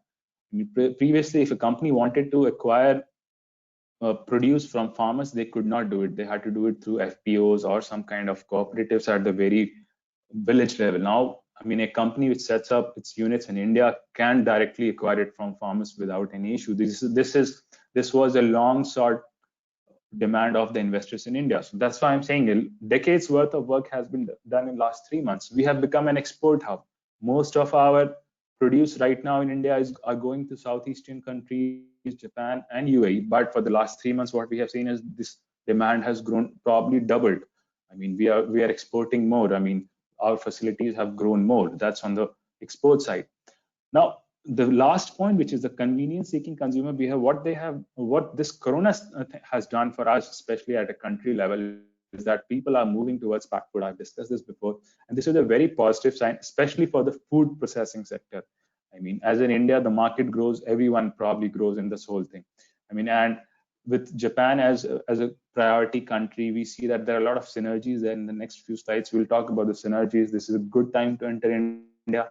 Probably one of the best times, because people are open to new products, better products, and they will probably embrace this in a very short time.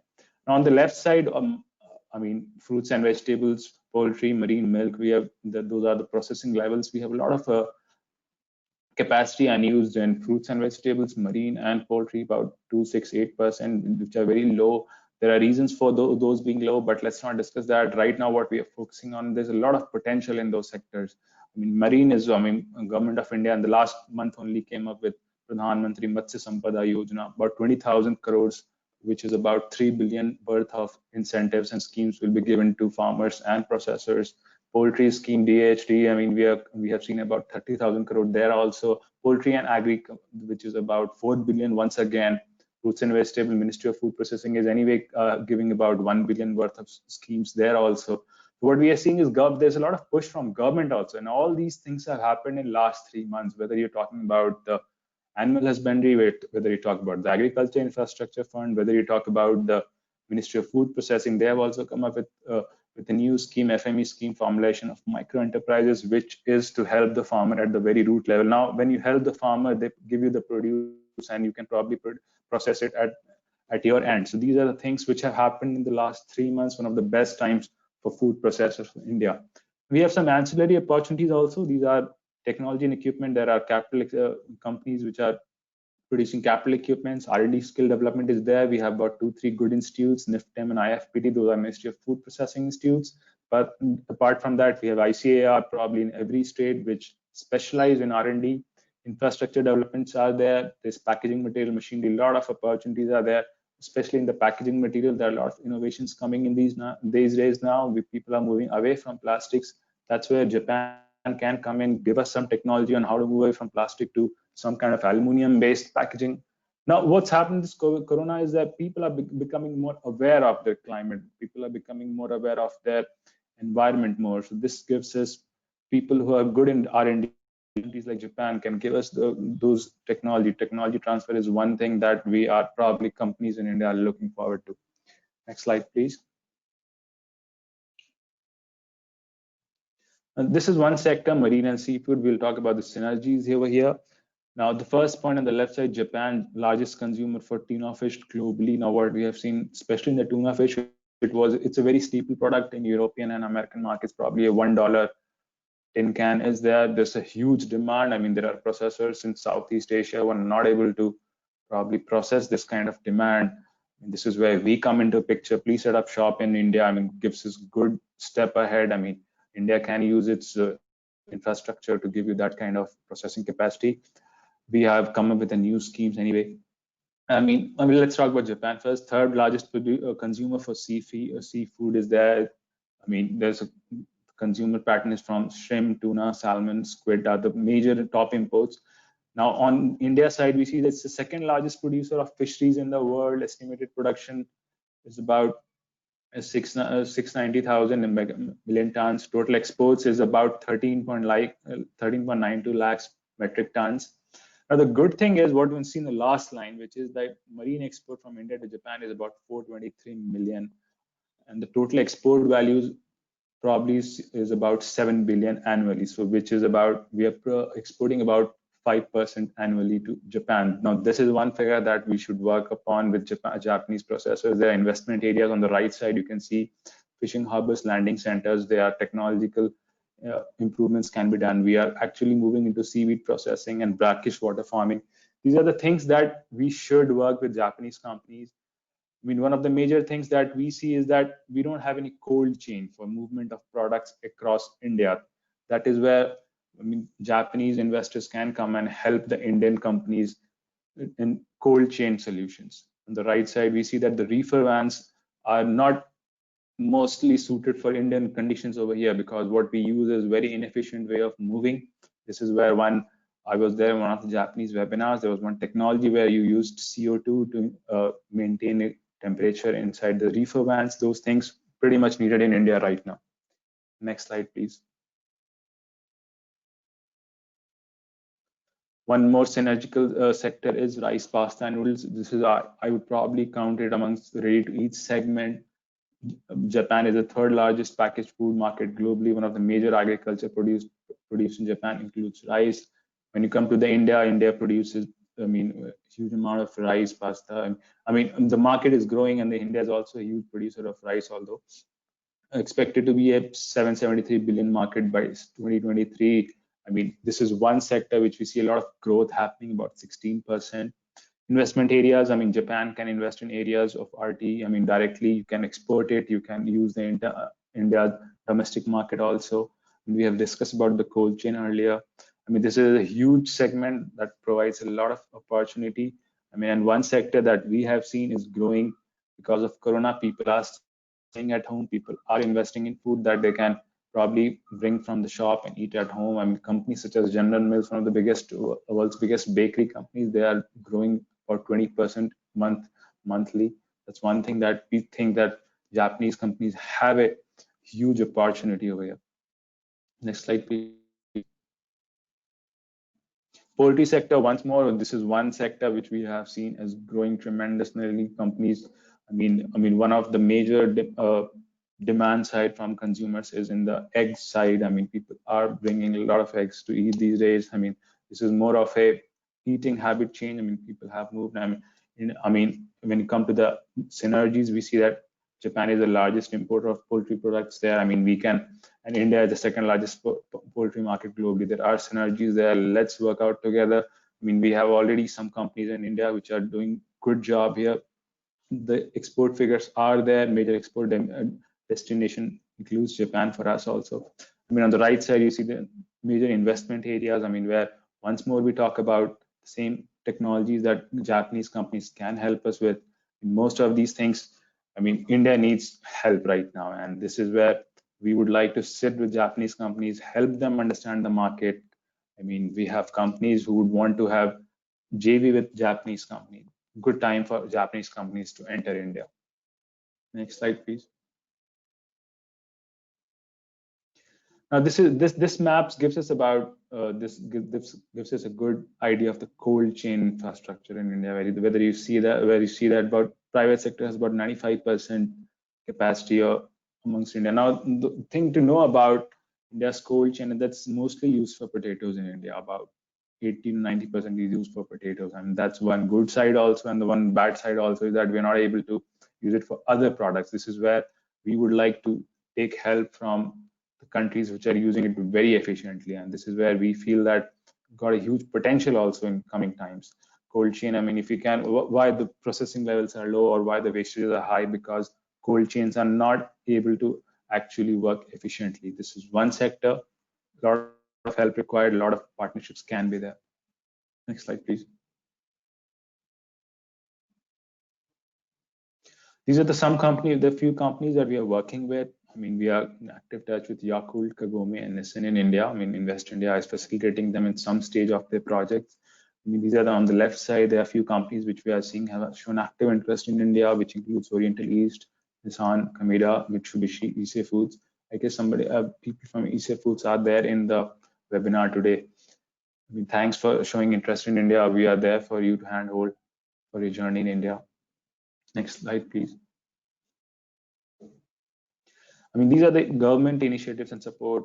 Some of them are new, some of them are old, but still makes us a very good market.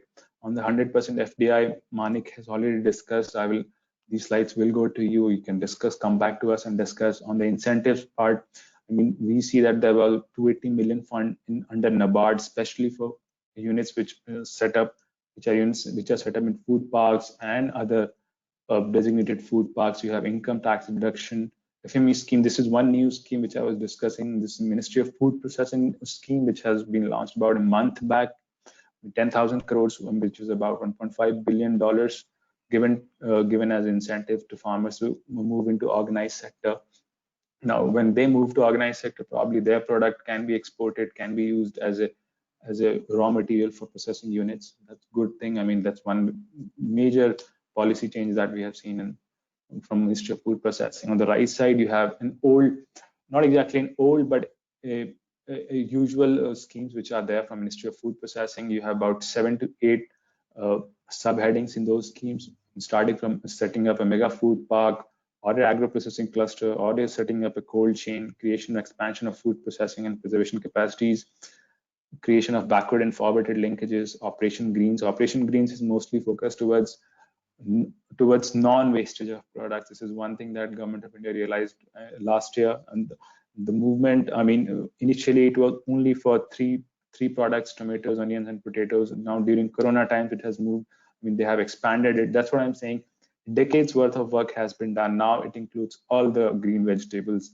We have also schemes under food safety and quality assurance infrastructure. There are schemes in human resources and institutions. Most of these schemes give you an incentive about 35% of the project cost. Now, I mean, it depends from various schemes. There are various guidelines. Invest India will help you with your queries. I mean, we have an active desk at Ministry of Food Processing Industries. I mean, please write us a mail. Please talk to us. We'll help you with any of the schemes which are mentioned here. Next slide, please. Now let's discuss about the mega food park. Why I was in the initial slides, why I was discussing this was because this is one major thing that we have seen, that companies don't have to invest in a lot of infrastructure. You come here, mega food park gives you all the facilities that company would like to when it's setting up its unit initially. Now in a mega food park, you have farmer groups. You're connected to farmer groups. You're connected to probably cold chains. You're connected to fresh. I mean, you're in a cluster where you have an access to ready-made produce. This is one thing that when investors come in India, they are like, where do we set up? How do we buy land? How do we get access to electricity? How do we get access to pollution ETPs, and I mean, or how do we get access to the local regulation? So now what it does, mega food park, the basic objective of mega food parks is that it takes away all those headaches of all the new investors. You go, you buy a land in mega food park, you set up your unit, you will get all the ready-made infrastructure, whether it's the product, whether it's the electricity, whether it's the water, whether it's your usual discharge affluent, those things, I mean, usually taken care by the mega food parks. That's why, I mean, we'll share the details with you. I mean, the mega food parks, especially in the southern states, should be the top priority for Japanese companies right now, because it gives you a ready-made access to marine and poultry sector. Next slide, please.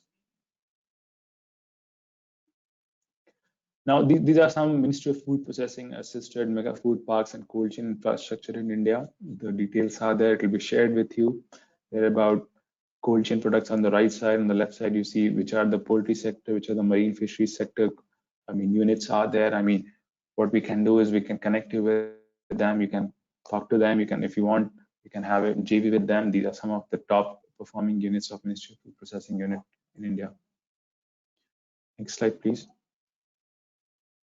Now, this is one thing that I wanted to discuss with you, because the first two things, I mean, happened in the last 2 months only. So the empowered group of secretaries, their basic outlook is that when an investor comes into in India, they should not face any difficulties. I mean, the objectives are there, I mean, in the slides, but more and above and beyond that, what we want to discuss is that we have helped Japanese company Oriental East Corporation probably 15 days back. I mean, they were facing some challenges in their operations in India. I mean, probably solved in 15 days, one of the fastest issue resolution we have seen in recent times.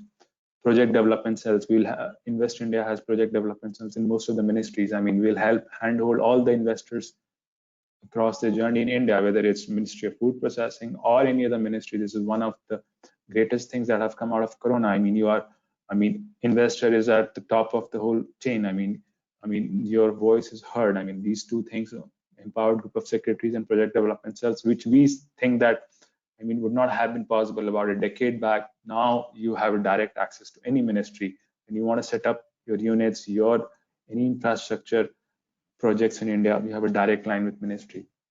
Investors portal, investor facilitation, this is especially in Invest India's, we have a desk at Ministry of Food Processing. We help investors coming into the food processing sector. We handhold them, we help them with land, starting from land selection to the market selection. We help them there.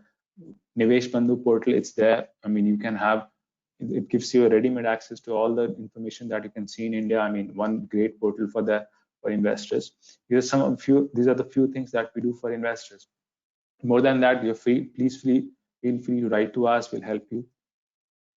Probably that's the end. Thanks a lot. Thanks a lot, Mr. Atul, for your time. Thank you, Supriya and Amit, for your overview of the opportunities and the growth in the agri sector. It was very interesting with all the R&D initiations, bonded warehousing, cold chain opportunities, packaged food, and so on. So we look forward very much to, even Indian companies are looking at collaborations with the Japanese and vice versa. So we look forward to your support in this venture in the future as well. Thank you very much. Thank you. We now come to the last but one of the most important section of this webinar, success stories. Nothing succeeds like success is a phrase we have all heard. We often hear of failures and problems in every sector, but many are not aware of the amazing success that has been the result of planning, perseverance, and partnerships with Japanese companies in India in the agri sector. I'm very pleased to share a few of the encouraging and inspiring stories of success. First of all is the amazing story of Hitachi Global Social Innovation Business. I would like to introduce Mr. Raja Setu Raghavan. As Vice President of Social Innovation Business at Hitachi India Limited, Mr. Raja has been driving social innovation in the public sector across the region. Raja works as part of a core team under the MD's office, bringing in collaborative synergies for one Hitachi strategy across various sectors, including smart spaces, healthcare, utilities, and agriculture. Prior to Hitachi, Raja worked for Cisco Systems, where he was part of Smart Connected Communities group responsible for strategy, market, and solution development. He brings significant experience in developing solutions and execution strategy for smart city initiatives, leveraging technology. Earlier in his career, Raja was the Assistant VP Strategy at Sasken Communication Technologies and head Mobility Solutions of President of Persistent Systems Limited. Raja has always been passionate about social transformation and has worked extensively with governments, ecosystem partners, and customers, built strong initiatives. Thank you, Mr. Raja. Please, we would like you to give your presentation. Thank you, Atul-san. Thank you very much, and good afternoon to everyone. If you can just go to the next slide, next slide, please. Yeah, I think this is a very profound kind of an image with all of us who grew up in India. I certainly, have very vivid recollections of my train journeys done in childhood across India, and the view and the vision of rolling farmlands, open landscape, and yet when we reflect that today with our journeys by aeroplane or even by road, the landscape is dotted with white canopies, strange construction occurring on farmlands. What is all that about? I think it is important to recognize that there is some change happening. There is some transformation happening in India, and we are living through those times. When anybody looks at India, and Hitachi certainly comes with a view to first look at what the government affords, right? If you go to the next slide, is a quick reflection of the major schemes of the Department of Agriculture, the Ministry of Agriculture. Earlier in the session, you heard Manik-san allude to some of the schemes which are also listed here.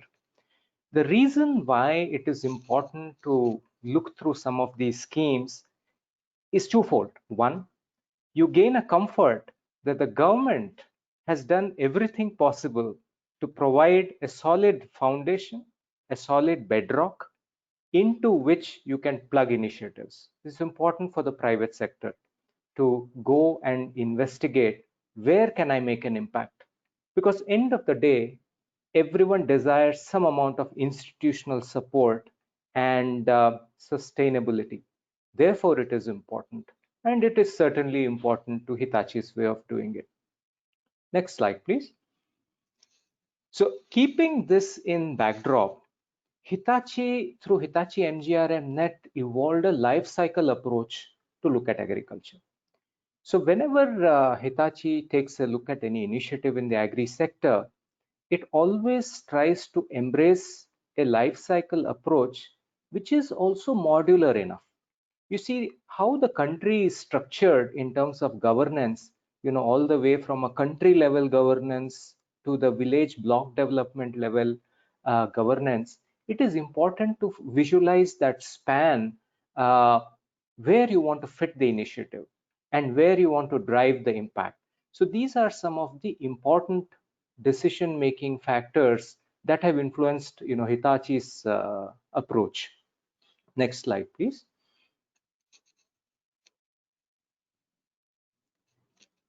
I'm going to share a little bit of a secret out here, right? What makes us successful? Linking initiatives, especially in technology, to core educational institutions is the key. And in agriculture, the trust between agriculture universities and farmers cannot be overemphasized. It is so paramount to any technology initiative. So in order for any tech intervention in farming sector, in agri sector, either through mobile applications or otherwise, a foundational partnership with an agriculture university and education institutes becomes key. That's our approach strategy to agriculture. Right? Next slide.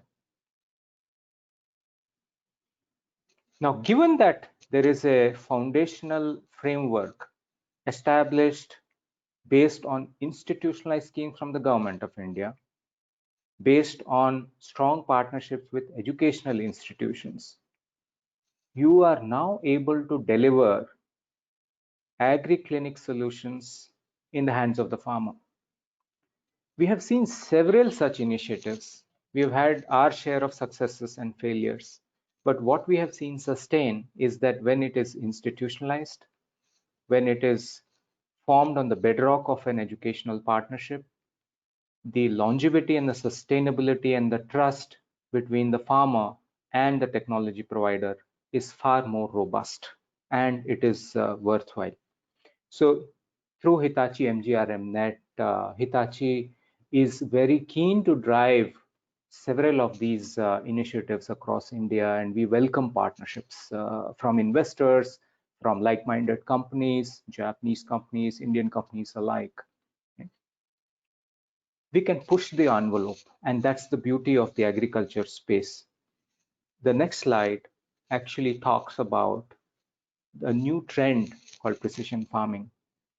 We heard previous speakers allude to the fact that yield is important, intensive farming is important, behaviors are changing, consumer behavior is changing, land acquisition laws are changing, especially in the state of Karnataka. There is already a movement where a non-agriculturist can buy agricultural land. We need to think of the new trend that will unfold right before our eyes. Many first-time urban farmers will be there with probably very less or just Googled knowledge about agriculture. From a business point of view, that doesn't cut it. There is a support structure that is required. And when you look at urban farming, vertical farming, and even if you want to extend high value use cases to traditional farming, the role of drones, the role of precision farming has a significant role to play. This is something that we have experienced in other regions. And when we try and bring those learnings into India, we see an opportunity. We see an opportunity to partner. We see an opportunity to make a difference. The next slide, please. So, excuse the lot of text out here, but when you have the slide, it's really a referential. If you look at India today, and if you look at the swathe of opportunities where all Hitachi can partner, the left-hand side lists some of these areas. Let's look at something as basic as water. So when we think about agriculture, we must think about water. We must think about sustainability. We should think about smart water treatment solutions equally as we think about pesticides, or as we think about a non-pesticide scenario in organic farming context, or when we think about a aquaponics project involving fisheries. So there is a very interesting mix that has begun to surface itself in terms of possibilities. The traditional is giving way to a lot of innovation. And this is the right time from our perspective to begin experiment, begin small, but sustain it and watch it grow big, right? Times are changing. With that, I will share few examples of our learnings from across the region, because we always believe that the success of initiatives is built on learnings. Success teaches you, and so does failure. Probably failures teach you more, right? So if you go through the next slide, please, is an example of smart farming under Canopies in Vietnam. The next slide, please.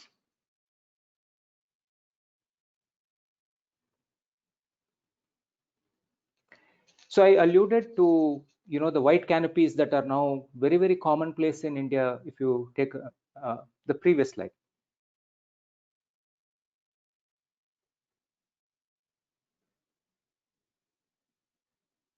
Previous slide, please. Yeah, thank you. Yeah, this one. So, when you look inside these canopies, one wonders what is happening. And this is a glimpse of one of our work in Vietnam. So you can see a very high intensity, high frequency crop cycle, both through soil-based plantations and also through hydroponics. It is beyond doubt that you can increase the rate of yield, you can increase the rate of crop cycles through a very controlled environment. You are actually creating a weather inside the own canopy. So the vagaries of the weather are today available to be overcome. So we can keep weather out of the equation. We can control it, right? There's one other layer of peeling that which we can do. So if we dig deeper, and that's the next slide, please.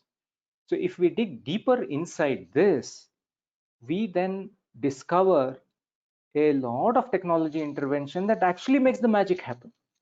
And in our belief, it is best to rely on local ecosystem. So let's say you're trying to do an initiative in India and you need sensors. Hitachi's recommendation is work with local companies. They will grow with you, they will support you better. And it also enables us to create that ecosystem to take everyone along, because social innovation is also about social good, and we want to ensure that everyone's time is worthwhile. And in a socially relevant initiative such as agriculture, bringing in technology with the social impact in mind is one of the foremost objectives that we from Hitachi pursue.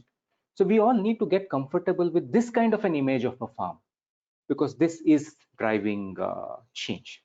Next slide, please.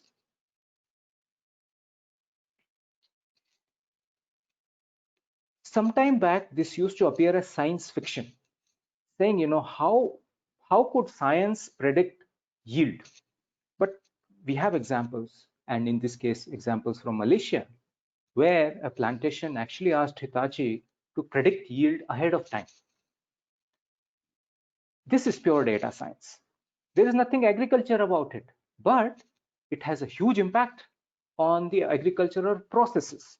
So this is something to keep in mind as we think about technology.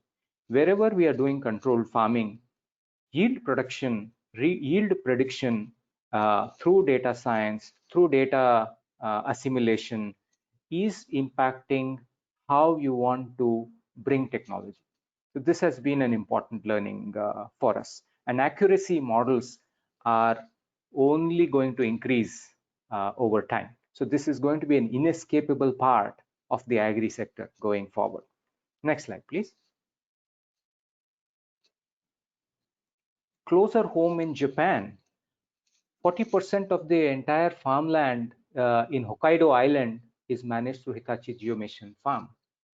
And if you look through this particular slide, this also gives you a reflection of the life cycle approach.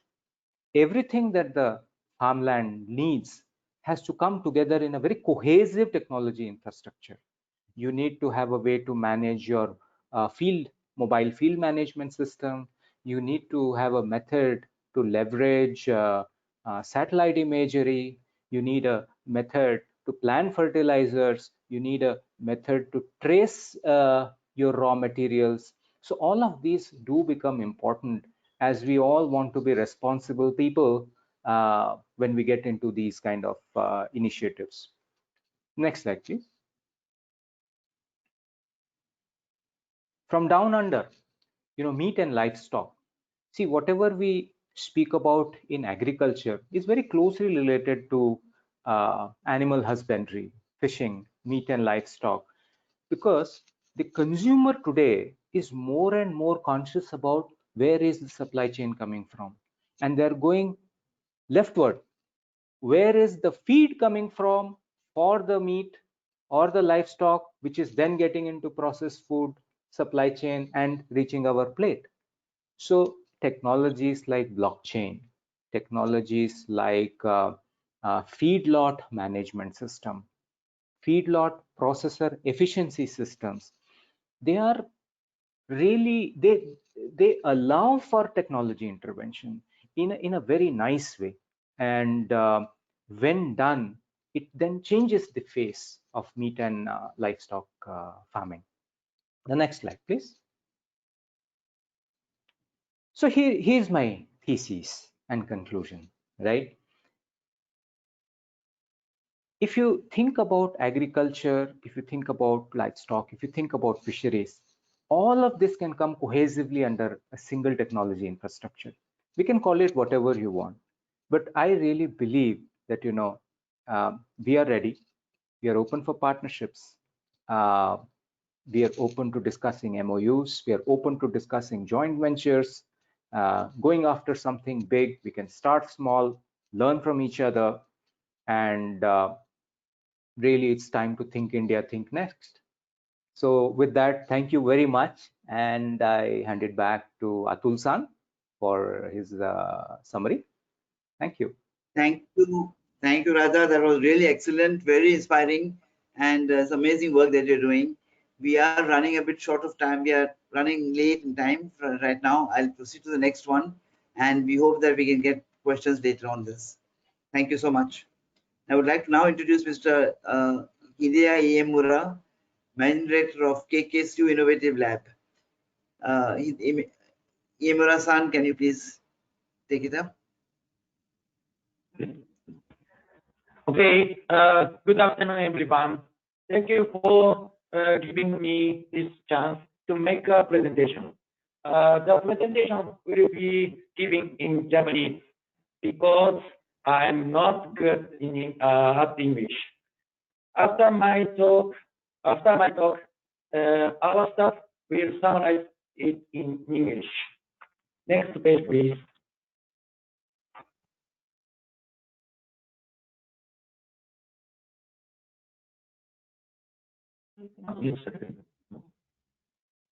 Okay. Next slide, please. The first, my company information. Second, why dairy farm? Third, difficulties in the business. The fourth, our mission. さて、ここからは日本語で説明します。ラストの3分はスタッフが英語で要約します。まずは自己紹介から始めたいと思います。Next slide, please.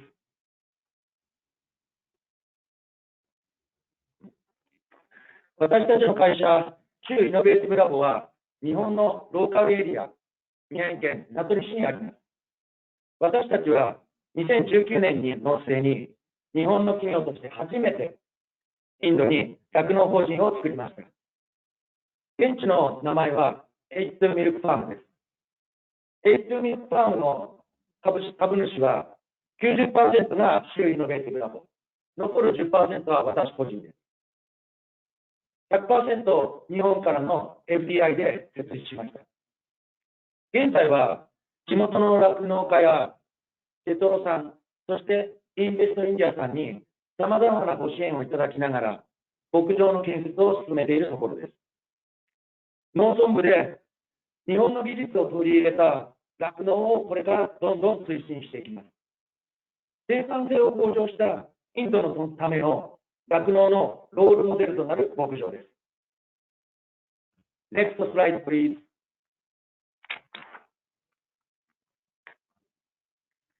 現地法人はラジャスタン州ジョードプルにあります。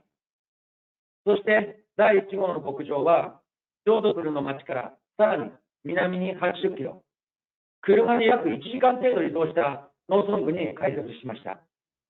ラジャスタン州は日本の面積の約10分の9の大きさを持ち、人口もほぼ日本と同じくらいいる大きな州の一つです。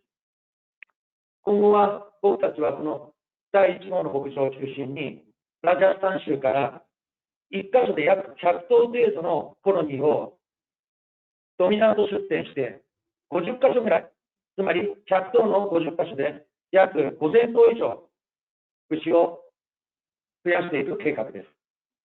地域の雇用や酪農技術をこの牧場によって高めているというのが狙いです。Next, please.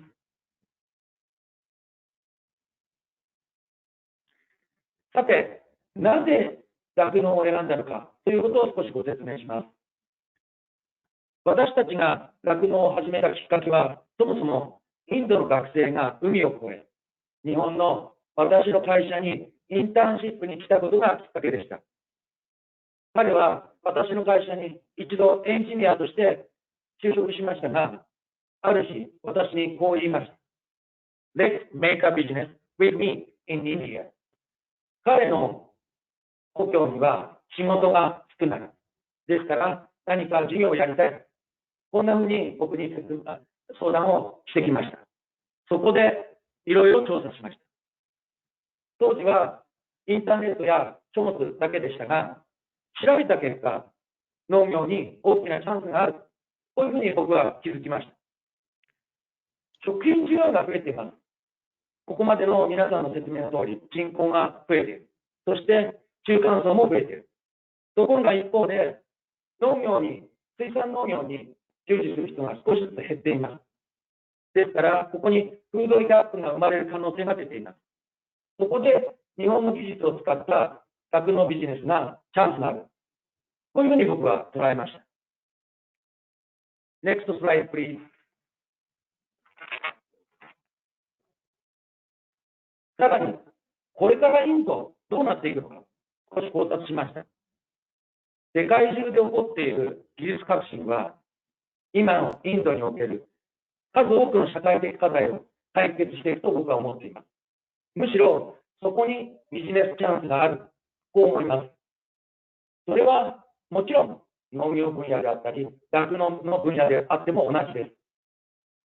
例えば、今、私たちは日本にいて、コロナの影響で現地に行くことができません。飛行機も飛んでいません。しかし、今後、5G 通信が普及すれば、もっともっとリモートでインドと日本のやり取りができるようになります。つまり、メイド with Japan。メイド in Japan じゃなくて、メイド with Japan なんです。僕らの技術を使って、インドで作って、そしてインドで消費する。この形を進める環境が今後もますます整っていく。こういうふうに僕は思っています。Next, please.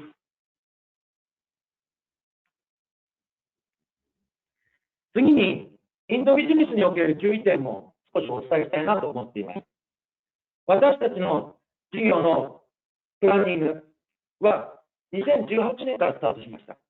インドの学生と知り合った2017年、そしてその後2018年に事業のプランニングがスタートしたんです。日本で入手できるインドにおける農業のデータ、これはとても少ないです。ファクトを整理するために現地の調査が必要でした。ですから、今後、日本から農業として進出していく方々にも、おそらくファクトの整理、これは非常に難しいことがあるかもしれません。今後、その辺はテトロさん、そしてインベストインディアさんの協力で解消していくことと思います。いずれにしても、都市部と農村部、それから例えばインドは国土が大きいですから、西部と東部、こういった地域によって習慣や気候が違うので、十分注意が必要ですし、セクターごとに環境が違いますから、よくよく調べる必要があるかと思います。また、法人設立は申請から少し時間がかかります。あらかじめ余裕を見ておいた方がいいと思います。詳しくは、テトロさんによくお聞きになるとよろしいかと思います。Next slide, please. さて、注意点についてもう少しミクロレベルの話をしたいと思います。つまり、我々が実際に会社を設立する途中で、ちょっと困ったことです。まず一つ目はパートナーです。成長したいと願う若者はインドにたくさんいます。一方で、いい人に出会わなければいけません。ですから、どんなパートナーと組むのか、とても大事だと思います。二つ目は、地方の銀行口座です。農業をやるためには、地方の牧場の近くに銀行を開設する必要があると思います。私たちもメインバンクはデリーの SMBC です。しかし、ちょうどこれの近郊の小さな支店にもう一つ実行用の口座を開設しました。この手続きが少し煩雑です。ですから、銀行口座も少し時間的余裕を見た方がいいと思います。そして3つ目です。3つ目は土地の段取りです。農業には絶対に土地が必要です。工作するための土地が必要です。この購入もしくは賃貸が難しい。ですから、やはりパートナーシップ、パートナー探し、これが大変重要になってくるということになります。いずれにしても、相互理解をするためには、徹底した話し合いが必要だと思いますので、ポイントごとに、テトロさんにこれも相談されるといいかと思いますし、もし何かあったら、僕らも、アドバイスが少しできるかもしれません。Next slide, please. さて、最後に私たちのミッションをお伝えします。一つ目のミッションは、持続可能な社会の構築に貢献することです。SDGs に倣って、インドのローカルエリアの多くの人々の働きがいや経済的発展を手助けしたい。このように僕たちは考えています。二つ目です。二つ目は、先ほどお話しした Made with Japan です。私たちはインドが大好きです。ですから、もっと日本とインドが仲良くなるように、日本の技術を使いながらミルクを作る人とミルク製品そのものをインドでどんどん作っていきたい。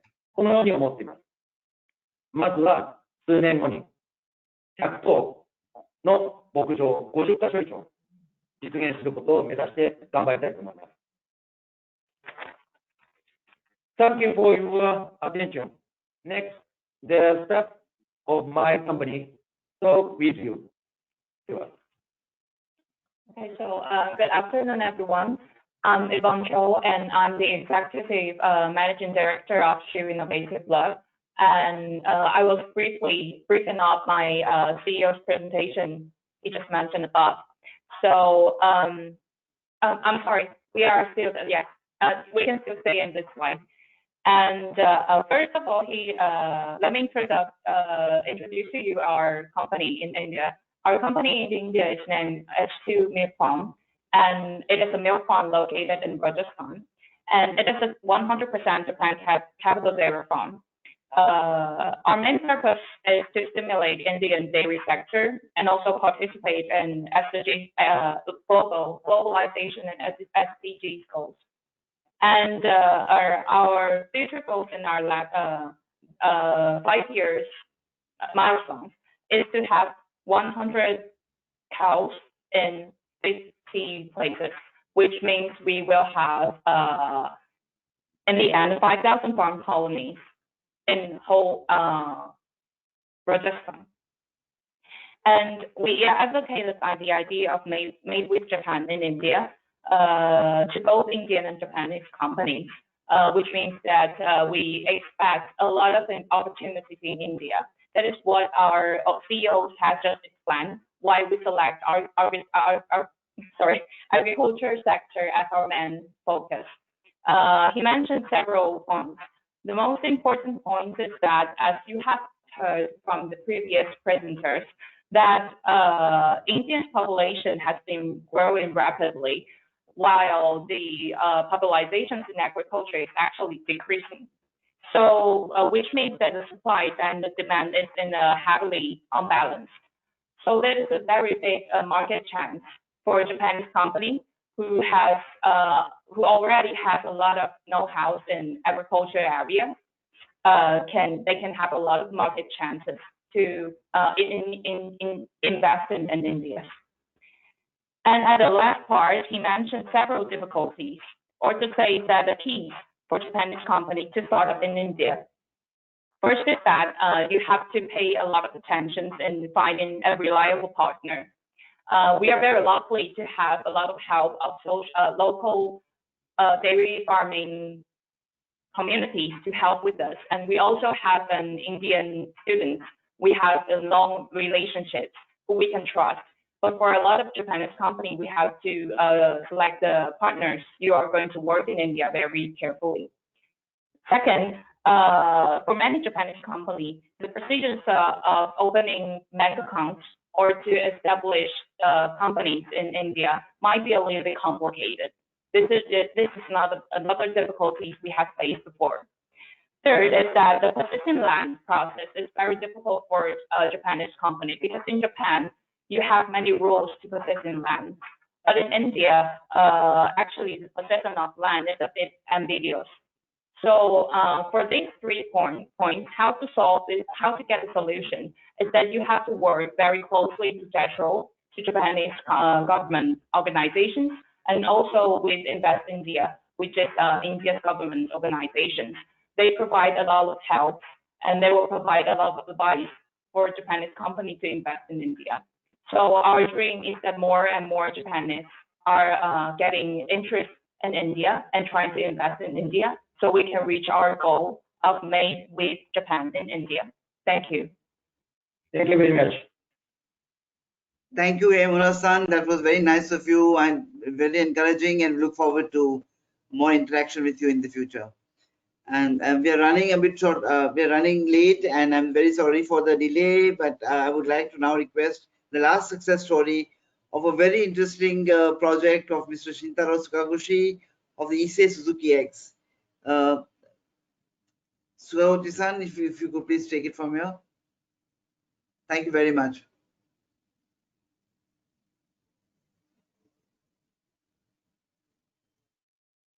Your audio is not working.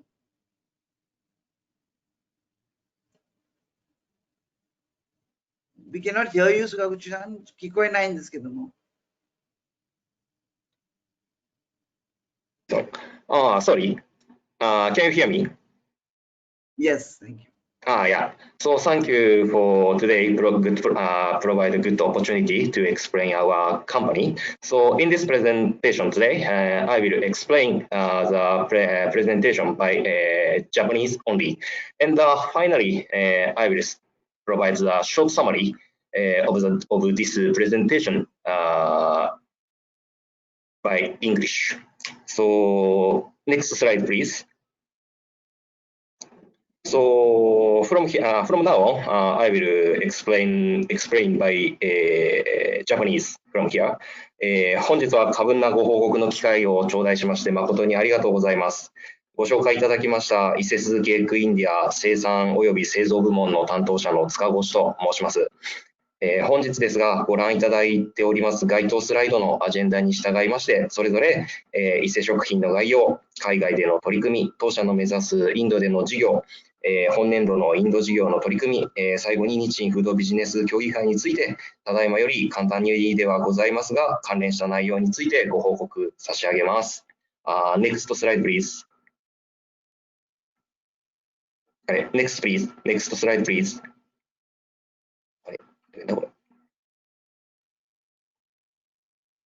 これでいいのか。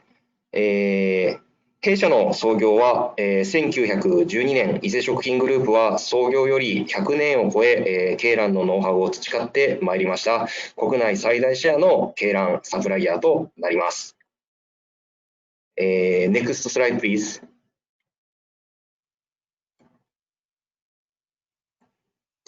Next slide please. その生産量は世界第5位であり、日本のみならずアメリカ、中国、ASEAN 地域にて安心安全の鶏卵を広く世界の人々に向けてお届けさせていただいております。特に森の卵は特殊卵の売上では国内ナンバーワンであり、品質、味、鮮度においても弊社の自慢の商品です。Next slide please. 弊社商品に共通する特徴は、スライドの通りです。とりわけ産卵後24時間以内に鶏卵をパック詰めし、15度以下で、保冷管理、サルモネラのリスクを徹底して配する3世代管理システムは、日本のみならず弊社のその他国での生産拠点においても横展開する、弊社商品におけるスタンダードとなっております。Next slide please.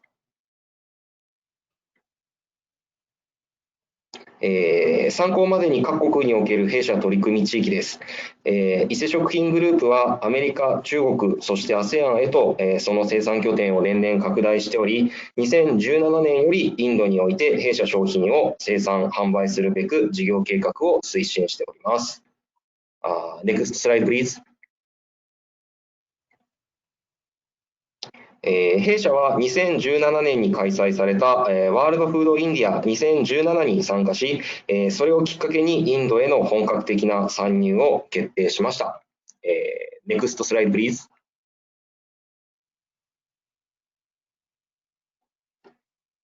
写真は当時開催されましたワールドフードインディア2017にて、モディインド首相が弊社ブースにご訪問され、弊社オーナーの伊勢と会話を交わされた時のものとなります。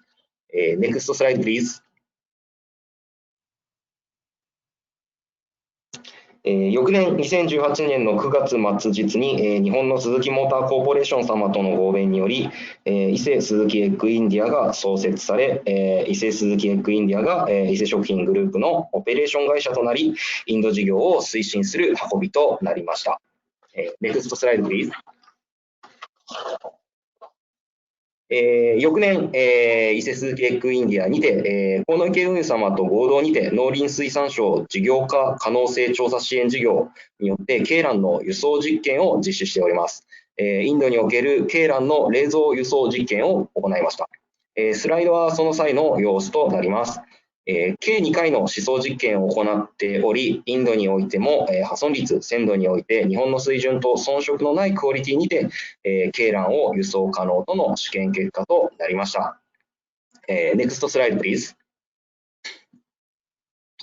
現在、2020年においては、本スライドにございます4つの拠点にて現地の取り組み先とともに、自社農場設立及び技術提携や OEM も視野に入れた鶏卵プロジェクトを、弊社伊勢鈴木エッグインディアにて、進行中となっております。Next slide please.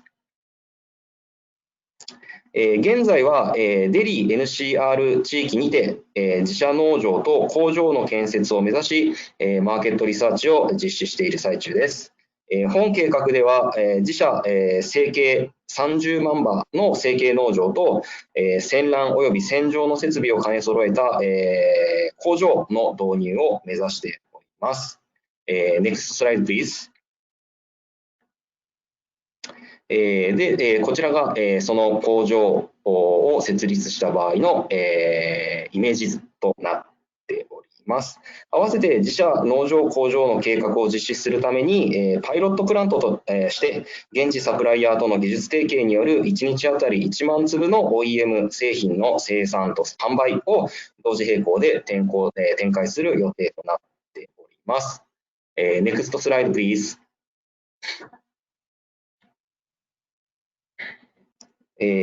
合わせてですね、自社農場の展開をインド、デリー NCR で展開する一方で、現地のパートナー様の発掘と技術指導を中心とした取り組みも現在は模索中です。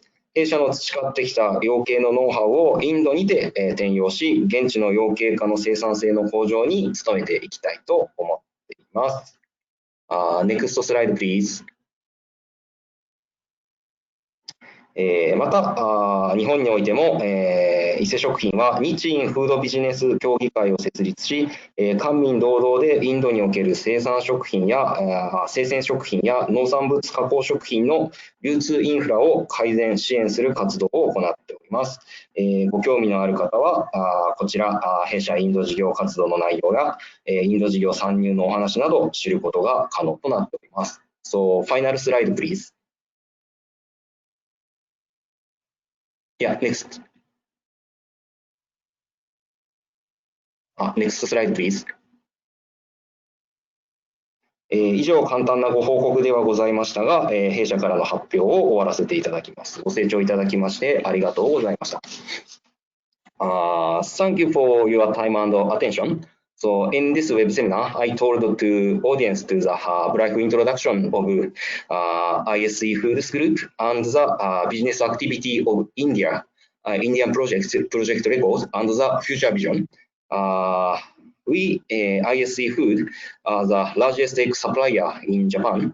The company history is achieved running over 100 years. Our poultry farming know-how is very innovative regarding with egg freshness, food poison risk, and taste. As a result of our poultry farming technique, ISE standard farm could be accepted and operated in USA, China, and ASEAN countries. So the ISE India business is running from 2 years ago by the reason joining World Food India 2017. And the next year, Ise Suzuki Egg India was founded as a joint venture between Suzuki Motor Corporation and Ise Foods. I am currently working in ISEI office in Gurgaon. Now we are feasibility studying our own poultry farm project in the Delhi NCR region. In addition, we are continuing discuss with local partner regarding with technical collaboration or OEM scheme with them. That is over my report. If you have the opportunity, please come to our local office. Again, thank you very much for your time and attention. That's over. Thank you very much, Kaushik-san. I think the egg project is going to meet huge success in India. Look forward to much more of that, and especially with the partner like Suzuki. I'm sure both of you, Issei and Suzuki, are one of the oldest companies in Japan. We all the best. Thank you so much. Thank you, gentlemen, for your patience and attention. We've been running a little bit over time. I think we have a lot of questions. We will be taking up those questions. We'll reply to them individually at a later stage. If you will allow that, please.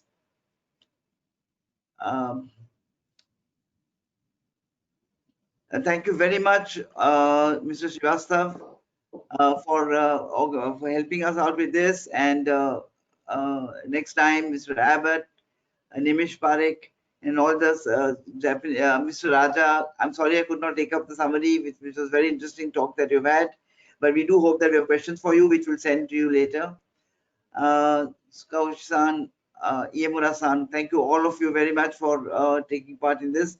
And most of all, of course, all the participants who have attended this, thank you very much for your patience and your attention. And we look forward to following up with all of you later with questions that you might have on this seminar. And of course, we look forward to be able to connect those with the Japanese, with the Indian embassy, with the Japanese officials, and with next time to see how we can further collaborate and link up the Indian companies that are looking into collaboration with Japan as well. And we hope that we can. This has been a very useful platform to get a much better understanding of what is happening in between India and Japan. We have total support of the government. I think all the policies are being really, the incentives that are being that you've seen over here have been extremely interesting, and we look forward to much more growth in this sector of agriculture and food processing. Thank you very much. Mr. Abbott, if you would like to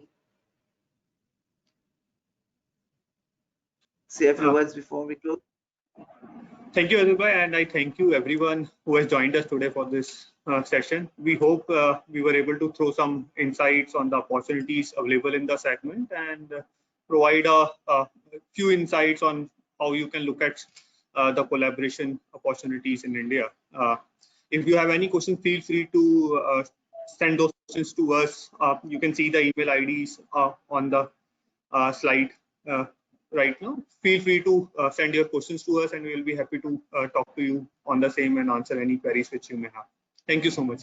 Thank you everyone, all the speakers here. It was good to have all of you with us here, and we sincerely thank you for being with us, spend time with us for this webinar. Thank you so much. Thank you.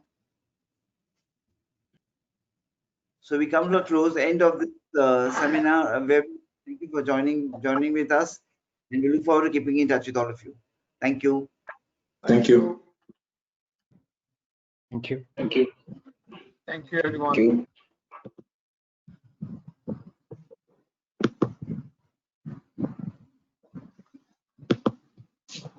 you.